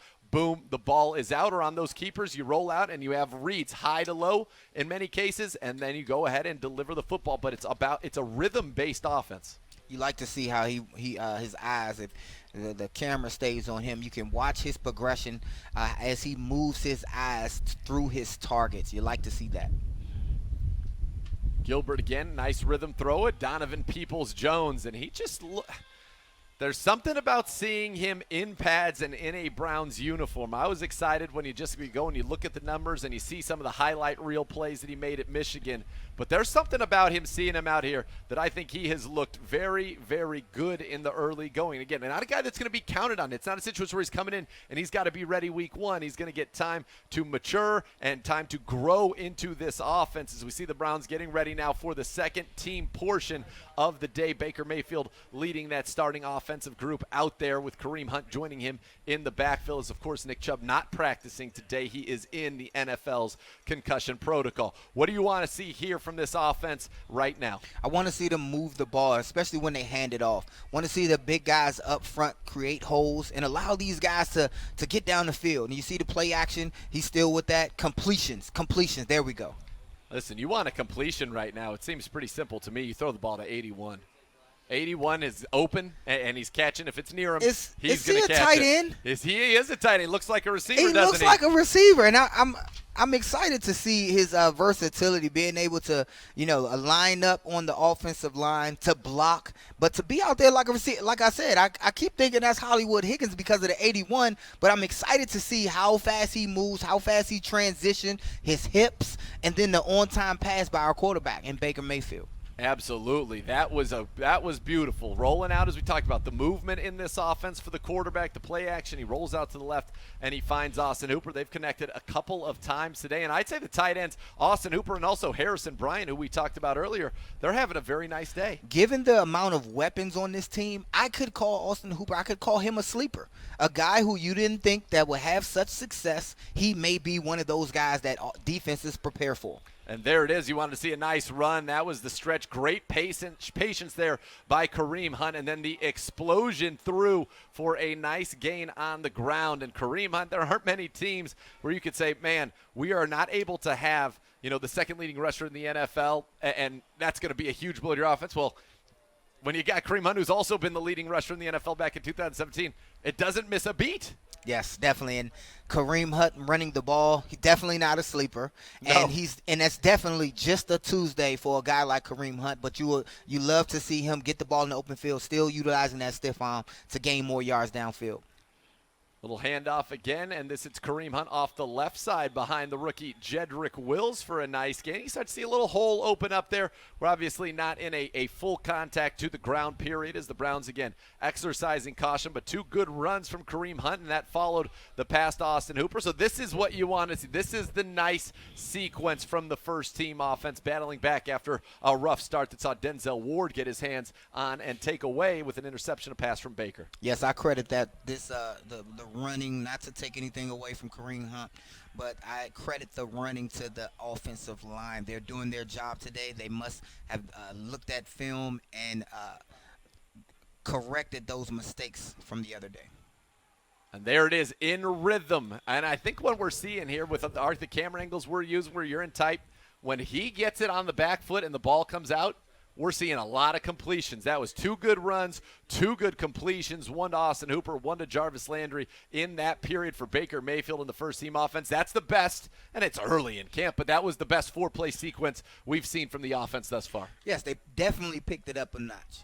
They definitely picked it up in ways that you would like to see in timing football, throwing the ball where they should, opening up the lanes for the running backs.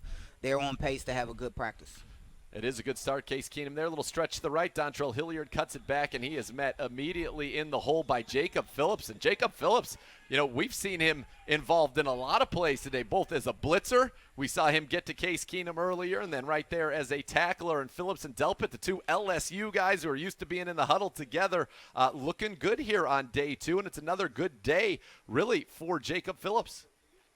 I have no doubt in my mind that he feels that pressure in the linebacker room, that he knows who's around him and what his responsibilities are in making this football team and making a dent into this roster. Listen, and you never want to see anything. You never want to see anybody go down, but we know Mack Wilson went down, was taken into the locker room. We don't know the extent of that, but you hope for the best with it. Definitely. But you take us into that room. So you're Jacob Phillips, hey, I might have to make some plays here as Eli Anku breaks through for what would have been a sack. And again, Harrison Bryant catches everything. This guy, I know we were talking about him as a rookie, but you and I before were saying he doesn't look like a rookie. Right.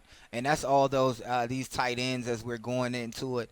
These guys who you may not know their name, or you're concentrating on a Jarvis Landry or Odell. You see these other guys starting to step up. You see them being the favorite target of these quarterbacks. And as we go back into that linebacker room, you can't help but think that, man, I'm trying to make this team. I'm trying to think about myself. And it's not being an individual person. It's if you play your best, you give the best opportunity for a team to have success. And there's a nice screen pass, and Dearness Johnson. You see how the patience set up the block, made the first guy miss, and that was going to be a big play there for the Browns in that screen game, something that is definitely a big part of the Kevin Stefanski offense. In today's Community Spotlight, we celebrate National Nonprofit Day with a nod to the Browns' First and 10 volunteer program. The program was launched in 2014 to encourage and help individuals make a difference in their community. Since the program's inception, over 2.75 million hours of community service have been logged by fans, players, coaches, and members of the Browns organization. If you want to get involved, visit clevelandbrowns.com/community/first and 10 to take the pledge to volunteer 10 hours in your community. Be sure to use the hashtag #Give10 to inspire others. We will be back with more Browns Live Training Camp presented by Discount Drug Mart here in Berea.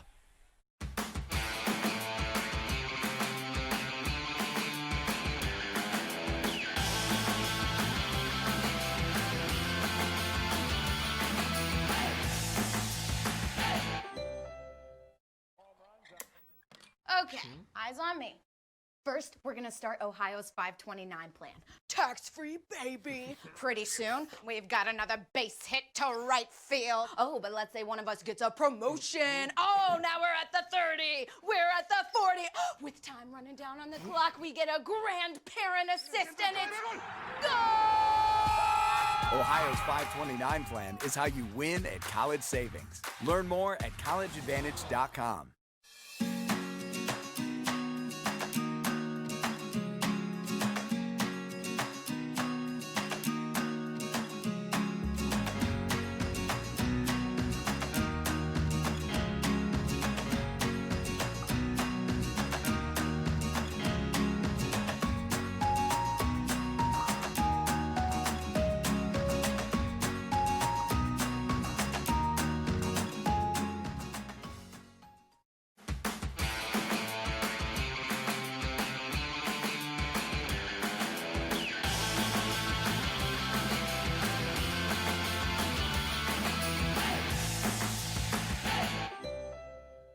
The Cleveland Browns are tremendously grateful for those who continue to serve on the front lines during these extremely challenging times. As a way to show our appreciation and as a part of our Hats Off to Our Heroes Foundation, we will honor a frontline worker for each week of the season.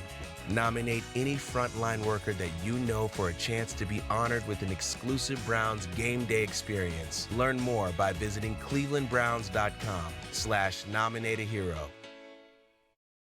Attendance is our key initiative in the East Cleveland City School District. We are in the 4th poorest community in the United States of America. And we have young people now that are in our communities and in our cities that need education in order to help them prepare for the future. The work of the school can't be done without families and the community at large. The Browns Foundation is helping us to increase our communication effort. Parents are affiliating East Cleveland City Schools with the Browns, and there's a partnership there. There are two entities that care about our children and making sure they come to school. Welcome back to Browns Live Training Camp presented by Discount Drug Mart. Time now for our photo of the day taken by our very own Matt Starkey looking at Olivier Vernon. And the photo of the day is brought to you by Medical Mutual. OV ready to have a big year, restructured his contract. Josh said, I want to be here, working opposite Myles Garrett. He's had at least 6.5 sacks in 6 of the last 7 seasons and looking to have a big year in 2020. Definitely, man. You want to do what you have to do to stay a Cleveland Brown and then show up and you don't have to ever beg to have the money. That it'll come because your play requests it. And that's one thing that I dealt with.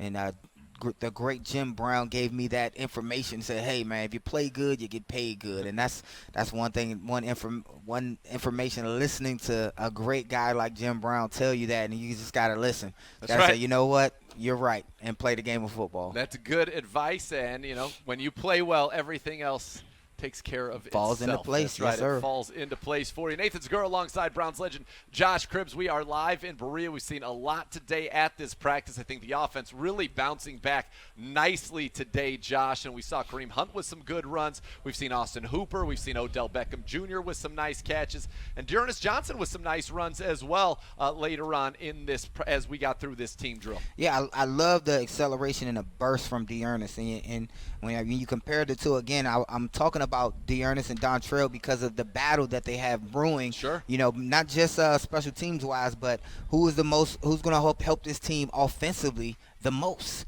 And right now, it's kind of a tie for me, being as though one is vision, one is speed, burst, and acceleration. Little stretch play to the left there, and you mentioned a little kind of a cut, and that was Dontrell Hilliard. As you mentioned, try to be shifty, wait for it, and hit the hole, but the defense doing a good job there, kind of holding the edge, going down the line, as you see Porter Gustin and Jordan Elliott along with Sheldon Richardson, and those guys up front doing the job. OV as well, who we saw in our Medical Mutual photo of the day. That front having a nice little day today, and they've done a good job up there, and Elliott's a guy, again, I like watching number 90 work. I like the way that he kind of uses his hands in the interior. He's fast, he's low to the ground, and he knows how to penetrate and get to the quarterback. The Browns continue their team portion here. Case Keenum and that second-team offense working against the Browns' first-team defense here. Keenum looking, has to pull it down, and dumps it off to David Njoku with Taki and B.J. Goodson quickly on top of him there. And we're seeing this defense do a good job, I would say, really of taking away the first look for the offense. We've seen that. We talked about earlier some of the pumps that we saw with Baker Mayfield. But then in that second period, though, man, when he got rolling, when his back foot would hit and the ball would come out, everything was right on the money, and the Browns' offense was humming. And definitely, in Case Keenum, a less experienced guy would have probably held that football and took a sack. But him working to his last progression and dumping the football was great to see right there. There's the veteran B.J. Goodson leading in this linebacking core again with some words for the offense. And you like to see that as he got in there and made a good play, wrapping up Dontrell Hilliard for probably a little bit of a loss, or certainly no gain at the line of scrimmage. And B.J. Goodson, now again, we don't know the injury. If you're just joining us on Browns Live Training Camp presented by Discount Drug Mart, Mac Wilson taken into the locker room earlier after suffering an apparent injury during the team's 7-on-7 drills. And this linebacking core that already, a lot of people had a lot of questions about, could be without one of the people we were counting on to be a key contributor. And B.J. Goodson comes in here, a 4-year veteran, 29 career starts, as we mentioned, that linebacker spotlight, the most experience of anybody, and you need him to step up even more now as a quick little hitter out to Benny LeMay from Charlotte. And Kevin Johnson, your guy right there, the standout, saying, yeah, you're not going to run past me like that, Rook. Yes, and he let him know right off the break, I'm right here. Cover Johnson. Cover I got you covered. Johnson. Cover Johnson. I'll look like Hitter Johnson right there on Yes. Benny LeMay, the all-time leading rusher in Charlotte history, the undrafted free agent trying to make his way onto this team. And his guy known for his running, but certainly did a good job catching the ball. Looked very natural doing it on that swing pass from Keenum there. The Browns getting a lot of teamwork today, and you like that, right? You have a short period of time. That one, though, didn't go the way that they wanted it to as Keenum puts the ball back up. A little bit of a botch play there. But a lot of team period drills today, which is really, that's the closest you're going to get to football. You need to work on playing football, and Kevin Stefanski having the guys do that today. Yes, definitely. It should be a lot of team all through training camp. It's more team coverage than you all ever seen in a training camp. It's not. You don't have the luxury of waiting again. You don't have the luxury of a preseason. You have to force that team play a lot in training camp because this is all you're going to see before game one. Keenum out there in shotgun again here, working against the first-team defense with that second-team offense. We see Grant Delpit, Jacob Phillips, some of the second-teamers guys, the young guys, Jordan Elliott, all three rookies in the screen. He has to pump, bring it down, and then finds JoJo Natson on the cover. B.J. Goodson again right there, letting the offense know, I'm everywhere today. Yes, and he has to do that. Nobody comes in. We're talking about B.J. Goodson. Nobody comes on the team, on the NFL football team, hoping, or they shouldn't ever hope to ever want to stay a backup or not to be the main guy, the starter. So you come in with the opportunity. It's next man up, and you want this guy, even if you're looking at it from the coach's perspective and the general manager's perspective, you're looking at each guy that he could possibly be a starter, or else I don't want him. I don't need a guy to just be a good backup on the team. I want a potential starter. Baker off the play action, and there it is. Baker to Odell again, and that combination, see Odell shaking, they can't cut. That's, you know what he's saying right there? They can't cover me. They can't cover me. They can't cover me. And so far today, they haven't. Odell, I mean, at least 5 catches we've seen, multiple in the team periods, a bunch in the 7-on-7s. He's been everywhere today, and they look to be in good rhythm. Remember, last year, this is work they didn't get. They didn't get this work. Odell was already nursing that injury by this point in training camp, and this is valuable work, and we're seeing, I think, a good rhythm. I think the rhythm between Baker and Jarvis, it's there. Baker and Odell is there. Baker and Hooper is there, and that bodes very well for this passing attack as you see a little cutback from Kareem Hunt, and the defense jumps right in there and is able to make the play right away. Sheldrick Redwine and M.J. Stewart, again, the guy the Browns claimed off of waivers, former second-round pick of the Buccaneers, who started a lot of games in the NFL. He's coming over, and he's having a nice day today, making sure people say, oh, yeah, the Browns did claim M.J. Stewart, who plays that slot. He's behind your guy, Cover Johnson, on the depth chart, but he's got his hands on the football with an interception today and also making a nice play in run support there. Yes, and that goes back to what we said. Anytime an athlete is on the field, he has to give himself the best opportunity to be seen, to make this football team, but be where you're supposed to be, and then let everybody know you're where you're supposed to be. Talk a little bit to the offense, get everybody riled up. Yes, I did my job at a high level. Keep me on this football team because that's what it's going to take. Then you think about that cornerback room, and, we talked a lot about the top four. You've got Denzel Ward, you've got Greedy Williams, you got Cover Johnson, you got Money Mitch. Behind them, though, it is pretty open. You've got a guy like M.J. Stewart, a former second-round pick, in the mix. You've got Tavier Thomas, who you've talked about because he's a special teams ace. You've got guys like Robert Jackson and Donovan Olumbo, the 6'2 corners. You've got Donnie Lewis, the guy you drafted last year out of the 7th round out of Tulane. You have A.J. Green, the undrafted free agent. So that's a room with a lot of competition behind the top four, and those guys are probably vying for, 2 spots. Baker looking nowhere to go with the ball. Adrian Claiborne in chase, and that was one of the ones that you probably say, not so sure there was enough time for this, but it's going to look good. Kaderil Hodge with the foot race down the sideline.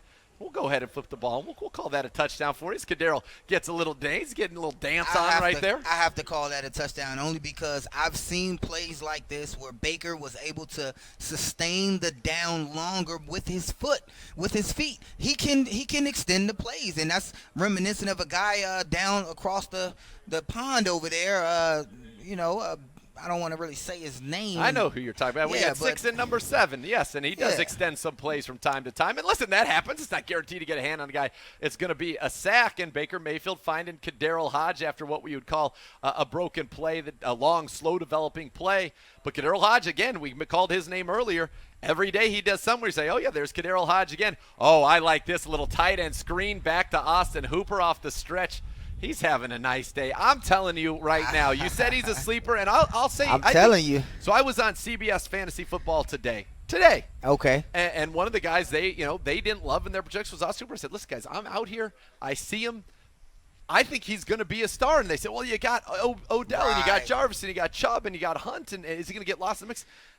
I don't think so. I think Baker Mayfield likes his tight ends. I think this guy is good. As you said, he runs around like he's a receiver. He's got great hands, and I think we're seeing chemistry, and this is an offense that can produce big numbers out of that tight end position. His success will open up Odell and Jarvis and everybody underneath. So either way, this offense will have success if Austin Hooper does good. Ball out over the middle, and there is Jarvis Landry. We're seeing it all today from this offense. Baker to Odell, Baker to Jarvis, Baker to Austin Hooper. The things that you want to be seeing, and then mix it in. Obviously, some checkdowns to the running backs and Kaderil Hodge as well. You saw the wind. I was telling you guys, it's windy out here. Oh, yeah, it definitely is. It's crazy in Berea. Okay, and we'll go ahead and keep you guys covered here. Browns Live from Berea. But first, we're going to go take a quick little timeout. But don't forget, the NFL Draft, it's coming here to Cleveland, the city of rock, and it's going to take place in downtown Cleveland, April the 29th to March to May the 1st, 2021. For more information, updates, and planning details, visit rocktheclockcle.com. Browns Live Training Camp, presented by Discount Drug Mart. Watching this right now, chances are you need an immunization. Whether you're a new parent or grandparent, spend time with your own grandparents, have a child with a compromised immune system, have diabetes or shingles, the list goes on. Stop by your local Discount Drug Mart and see us for an immunization review today. Protecting your loved ones is our top priority. A Discount Drug Mart immunization review is quick and free. It's the insurance your family needs to stay healthy. Discount Drug Mart, your immunization destination. Okay, eyes on me. First, we're gonna start Ohio's 529 plan. Tax-free, baby. Pretty soon, we've got another base hit to right field. Oh, but let's say one of us gets a promotion. Oh, now we're at the 30. We're And down on the clock, we get a grandparent assist, and it's go! Ohio's 529 plan is how you win at college savings. Learn more at collegeadvantage.com. Just got my new jersey from the Browns.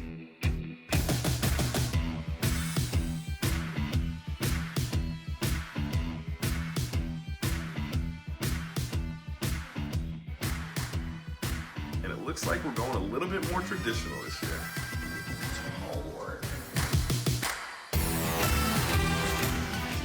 Heck yeah.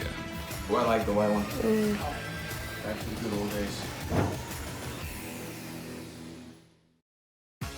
Join the Browns Backers Worldwide Fan Club today. Membership is free and includes great perks like 10% off your total at the Cleveland Browns Pro Shop, the ability to start a Browns Backer chapter, or join one of the 350-plus existing chapters. Join today for free at fans.clevelandbrowns.com. If you're already a member of Browns Backers Worldwide, use promo code BACKERS2020 for 10% off when you call in your Pro Shop order at 440-824-3427. Join the Browns Backers Worldwide Fan Club today.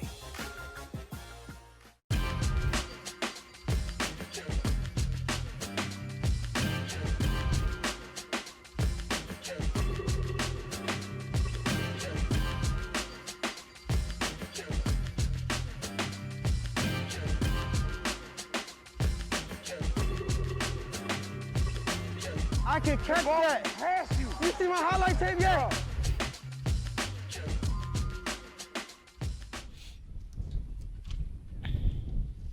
Welcome back to Browns Live Training Camp. And listen, they've been good on both sides of ball, offense and defense. We have another Browns Live play of the day presented by University Hospitals. This one from the defense. And Denzel Ward's probably saying they don't come much easier than that for me there. You're going to say he was just giving the defense some work as Baker tried to hit Odell down the field, double coverage, Sendejo and Denzel right there. And Denzel Ward with the first interception in the team period of this training camp, and it's one of our plays of the day. And the defense got their hands on a couple. We've seen Denzel Ward, MJ Stewart with an interception, as well as the Browns continuing their team play behind us. But I'll tell you what, Josh, Denzel Ward, we talked about it. Denzel, Greedy, Money Mitch, Cover Johnson. These guys, a very nice cornerback room that the Browns and Andrew Berry have put together here. And then with some exciting guys behind it is MJ Stewart trying to really throw his name into the ring today. Definitely created a lot of competition and iron that's sharpening iron. You know, these guys will feed off the hungriness of each other. And I like to see them go back and forth against the receivers to create some controversy because it makes everybody better. When you see them almost come into fisticuffs, when you see them challenge each other, men versus men, our football team will get that much more better. And you're seeing a lot of, we only took our headphones off for a little bit during the break, but you can hear this practice a lot more than we got the headphones on. We're doing the show. We don't hear it quite as well, but you can hear these guys. The defense, whenever there's a big play, they're getting fired up as the Browns getting a little bit more extra work here with Baker and the tight ends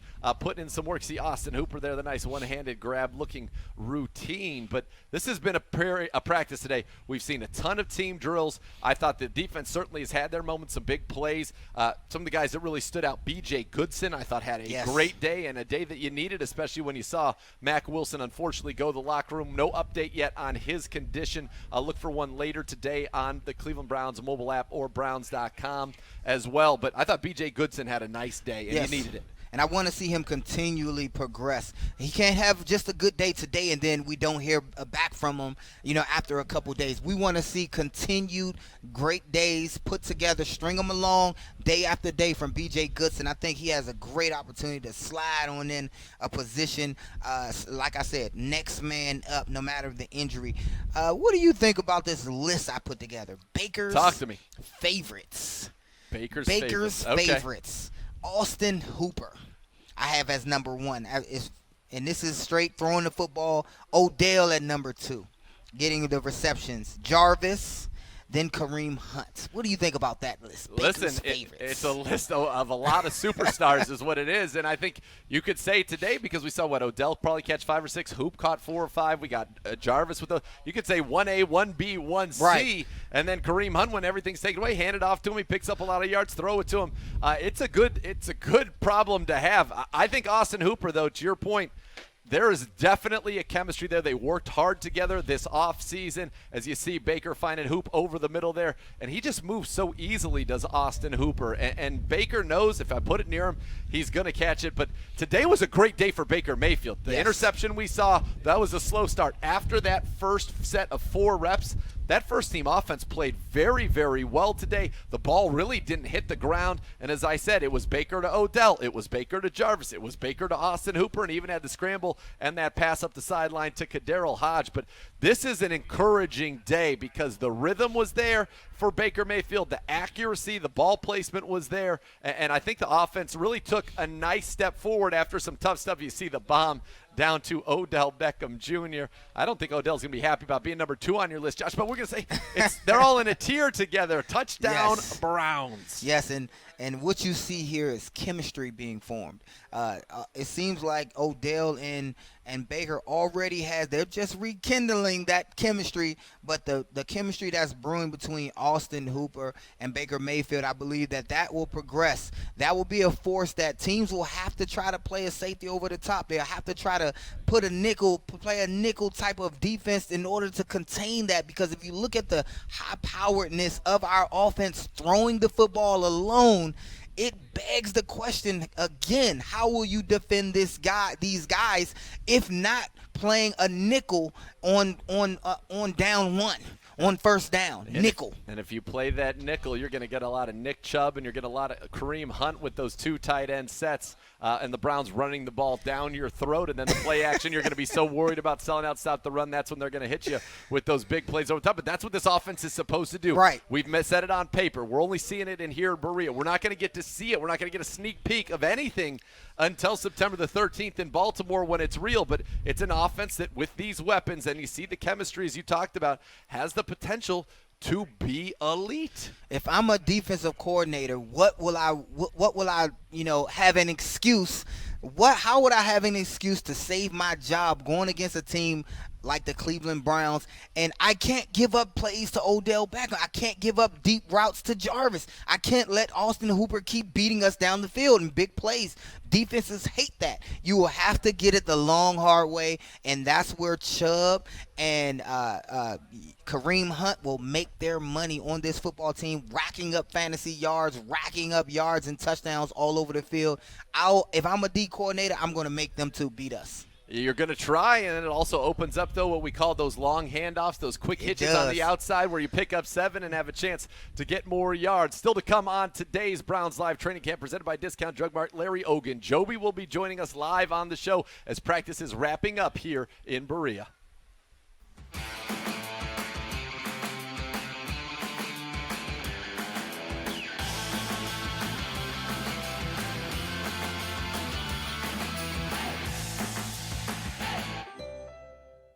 America, I'm here to tell you the movement is on. Thousands of homeowners are plugging into solar with Power Home Solar. We install solar in your home for zero money down, not one single penny. Come join the movement and let the sun shine in.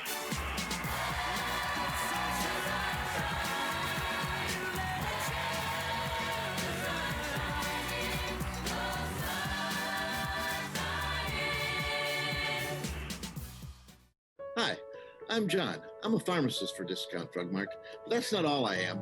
I'm a healthcare provider, good listener, and a problem solver.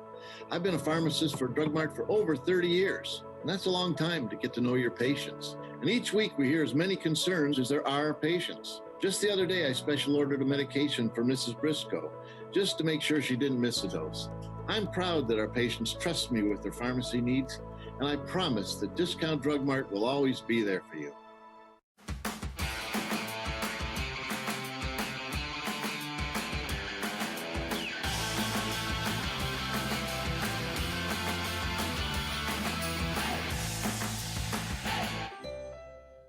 Brown Browns fans, you can now train like the pros at Browns Fit. Our 20,000 square foot state-of-the-art fitness facility is open.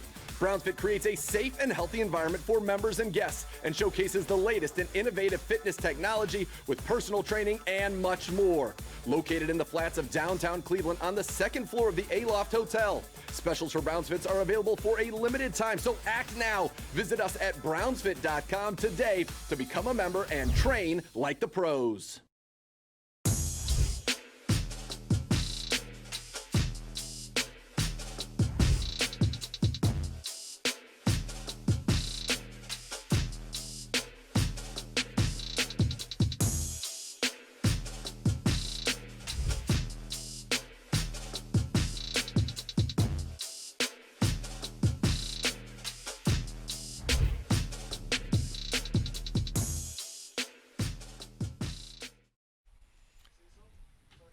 Back to Browns Live Training Camp presented by Discount Drug Mart. You see behind me the Browns team huddling up here as they have concluded their second day in pads, the second day of what Kevin Stefanski calls training camp, and this is our fourth day of Browns Live. Nathan Zagura alongside Browns legend Josh Cribbs. You see Kevin Stefanski said his final words and broke the huddle now as the team will break out into their position groups and then head for the locker room. I think this was a very good day on both sides of the ball. A lot to stand out, but more importantly, the offense definitely bounced back. A shaky start, but then they got in a real rhythm, and Baker Mayfield and that first-team offense looked very, very sharp. Definitely a more productive day from the offense side standpoint. The offensive line looks so much better, which allowed Kareem Hunt to break a few runs downfield and utilize his stiff arm. I was glad to see Baker and Odell kind of have a solid day's work. He started off hitting him rapid fire with the out routes and the comebacks.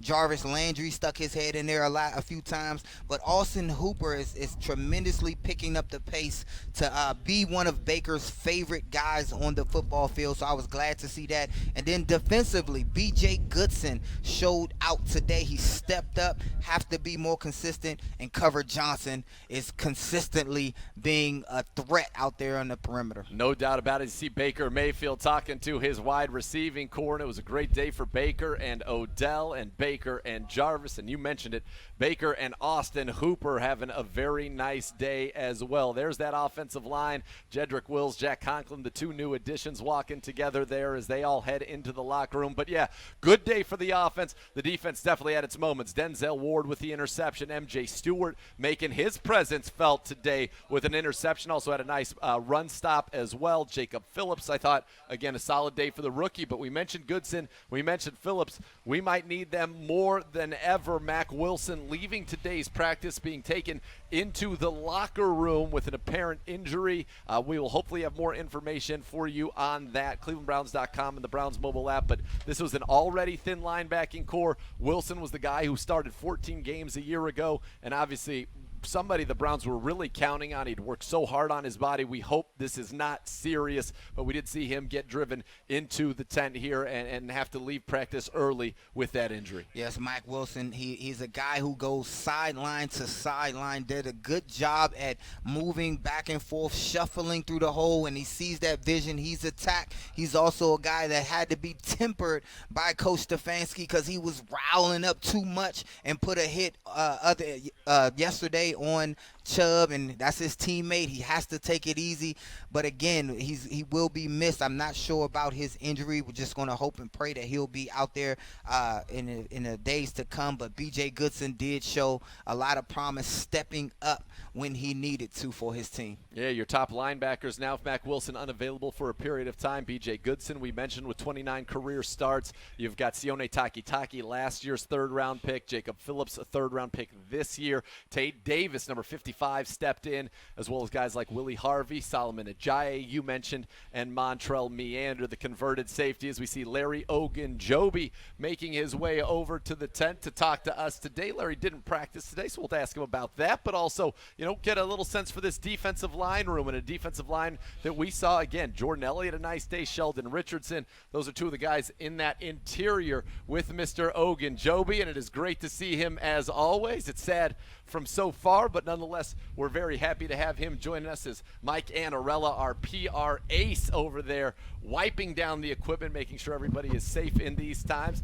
And Larry, it is great to see you, man. I'm sorry we're so far away, but we're obviously doing what needs to be done. But welcome to Browns Live Training Camp. You got to give me 1 second to get this. Oh, he's got to get it over the bucket hat. Yeah, you're navigating the bucket, which is a tremendous look this time of year. Hold on. Give me 1 second. we might have to lose the bucket hat. It's sad to do because it's such a fashion statement and a good fashion statement as well. There he is, the one and only Mr. Larry Ogunjobi. Getting the bucket hat on over the top. That's a veteran move there. That's a savvy move. All right, I think I'm good now. Hold on. I think you're good. He's looking good. I'm envious of that bucket hat, Josh. Were you a bucket hat guy in training camp? Definitely. Yeah. The sun was pouring down on us. We need that hat. There he is. He's looking great. Larry, first of all, how you doing? We noticed we didn't see you out there. Yeah. How are you doing? I'm good. All right, good, excellent. How's things going for you in training camp so far? Pads on yesterday for the first time. How's it been for you guys on the defensive side of the ball, learning Joe Woods' defense? It's amazing just to be out there playing, playing fast. You've been away from football for like 8 months, so to just get back on the field, get the pads on, and actually hit somebody is very exciting. So I'm glad to be back. I'm glad to be with my teammates, and glad to be in this defense. Larry, man, you guys are excited, talented bunch of guys up front, battling. I was saying to Nathan, you guys won the battle yesterday in the trenches. Yeah. Are you guys competing against each other? You guys, that camaraderie, are you seeing who out of the bunch can have the most sacks?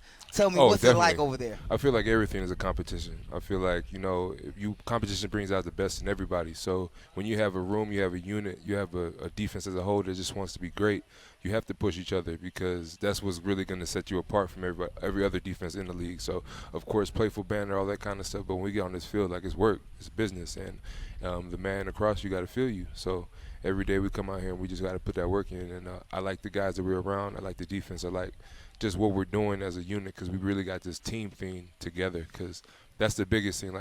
Talent isn't going to win. It's the team that's going to win. And just to see how everything is transpiring right now, how guys are really just showing that camaraderie, that team embodiment. You feel me? Right. Guys are really just coming together, and I can really see that, getting to know your fellow player. You feel me? We do a certain thing where we actually talk about who we are and where we've been, about our history and all kinds of things, and it really opens your eyes to this guy isn't that much different from me. We could have went through the same struggles, same triumphs even. So we're here as teammates, and we're all trying to get better. So it's awesome. Larry, I'm glad you brought that up because I was on a Zoom where Kevin Stefanski, the head coach of the Browns, shared with us about the 4 H's, and I know that's what you're talking about, where guys got to stand up. And normally in this offseason, you guys would have been around each other for OTAs and minicamp, and you didn't have that. But, you see the word team above you on the field house, but that 4 H's where people got up and really talked about their hopes, their history, their heartbreaks, that really kind of allowed you guys to bond, didn't it? Definitely. I feel like when you get to know your fellow teammate, it's not more like that coworker feel, just a guy that's in the building and that go home. This is one of my brothers now. He shared something that that not many people may know. You feel me? So he made himself vulnerable. He put his heart out there, and we accepted it. You feel me? And it just shows that camaraderie, that teamwork, because that's what it's gonna take. It's gonna take the best team to win on Sunday. So we're doing that, and it's awesome. I think it's an awesome thing that we do, and I'm glad we're doing it. Larry, you watched practice today, and you're looking at your group. Who holds each other? Who holds you guys accountable other than the coach? Are you guys holding each other accountable, saying, hey, you missed your read right there. You're supposed to do such and such? Who holds each other? Which one of the guys hold each other accountable, or are you all doing it? I feel like we're all doing it. You feel me? Me, Sheldon, Miles, OV, some of the older guys, AC.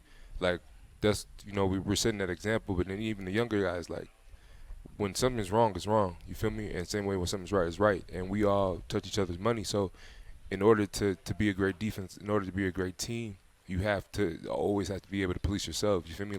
It's not one man that's going to win a game. It's 11 on defense, 11 on offense, 11 on special teams. So it's going to take everybody. And when you understand that notion, that mindset, it's all right, now I know that if my fellow brother's not doing something right, I'm not checking him because I'm trying to be disrespectful. I'm checking him because I want to be great. I want him to be great. And that's what makes a team great, because once again, we're not going to do this by ourselves. It's going to take everybody. We're in a situation right now with the pandemic and everything going on that this is a different time for everybody. This is the first time anybody has been in this situation. You feel me? Like, this is different. We're walking around with masks on. Absolutely. We're being scanned. Like, all kinds of stuff is going on. So, and just one person can affect the entire team. You feel me? So this is not a time to be selfish. It's a time to be selfless. You feel me? You have to be able to look at yourself in the mirror and be like, what can I do to help my brother get better? You feel me? And I feel like that's the biggest thing that we're doing right now is that guys are understanding that it's not just about me, it's about we as a whole. So I feel like the guys are really buying in. And once again, like, those 4 H's really allow people to understand each other.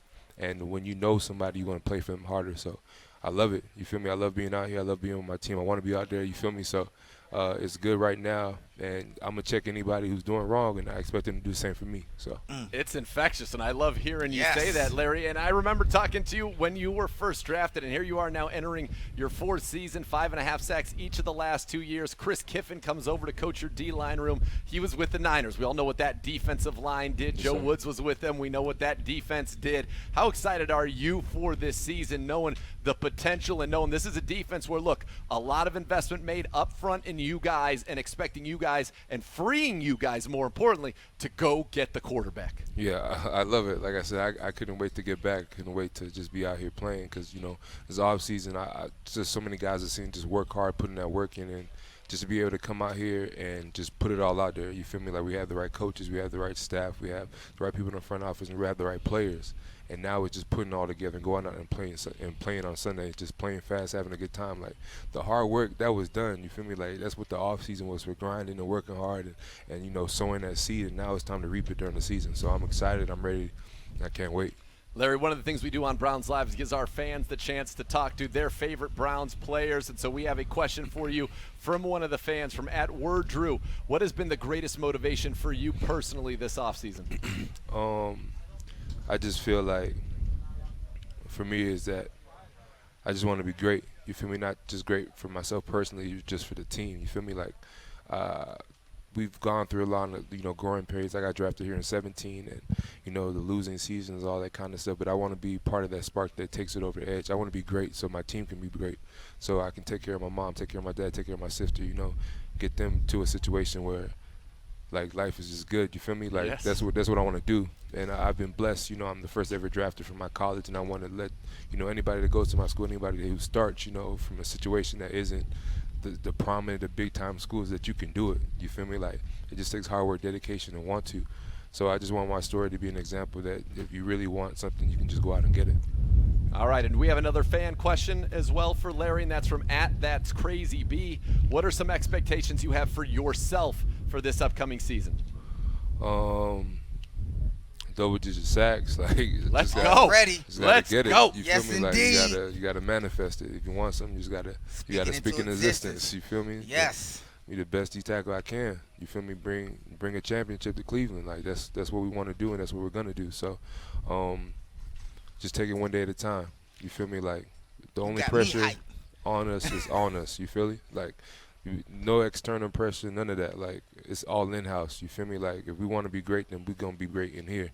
And you'll see it on Sundays. So. Let's go, baby. Oh, yeah, man. Give me my helmet, man. I need a helmet. You got us hyped up over here, man. Sure. I love the passion behind what you're saying and everything you said, man. We're going to be checking out for you, man. Thanks so much for blessing us with your presence over here. Yes, Larry sir. Ogunjobi. Appreciate you guys. Absolutely. Always great talking with the great Mr. Ogunjobi, Larry Ogunjobi. We're excited to see what this defense can do, and obviously seeing his maturity from when Yes. he came in here as rookie. First ever draft pick from his Leader. school at Charlotte. And he's smiling. Look, you got That's another a Charlotte, by the leader, way. man. You got another Charlotte guy in the house Benny with you LeMay. now, Larry. Yeah, my Let's dog. go, Benny What's LeMay. up? All right, looking forward to great things from you, and we appreciate everybody, including Larry Ogunjobi, who was a part of today's Brown Live training camp presented by Discount Drug Mart. We'll be back with you again tomorrow right here in Berea for more great Browns training camp coverage. For Josh Cribbs, I'm Nathan Zagura saying thanks for watching and have a great day.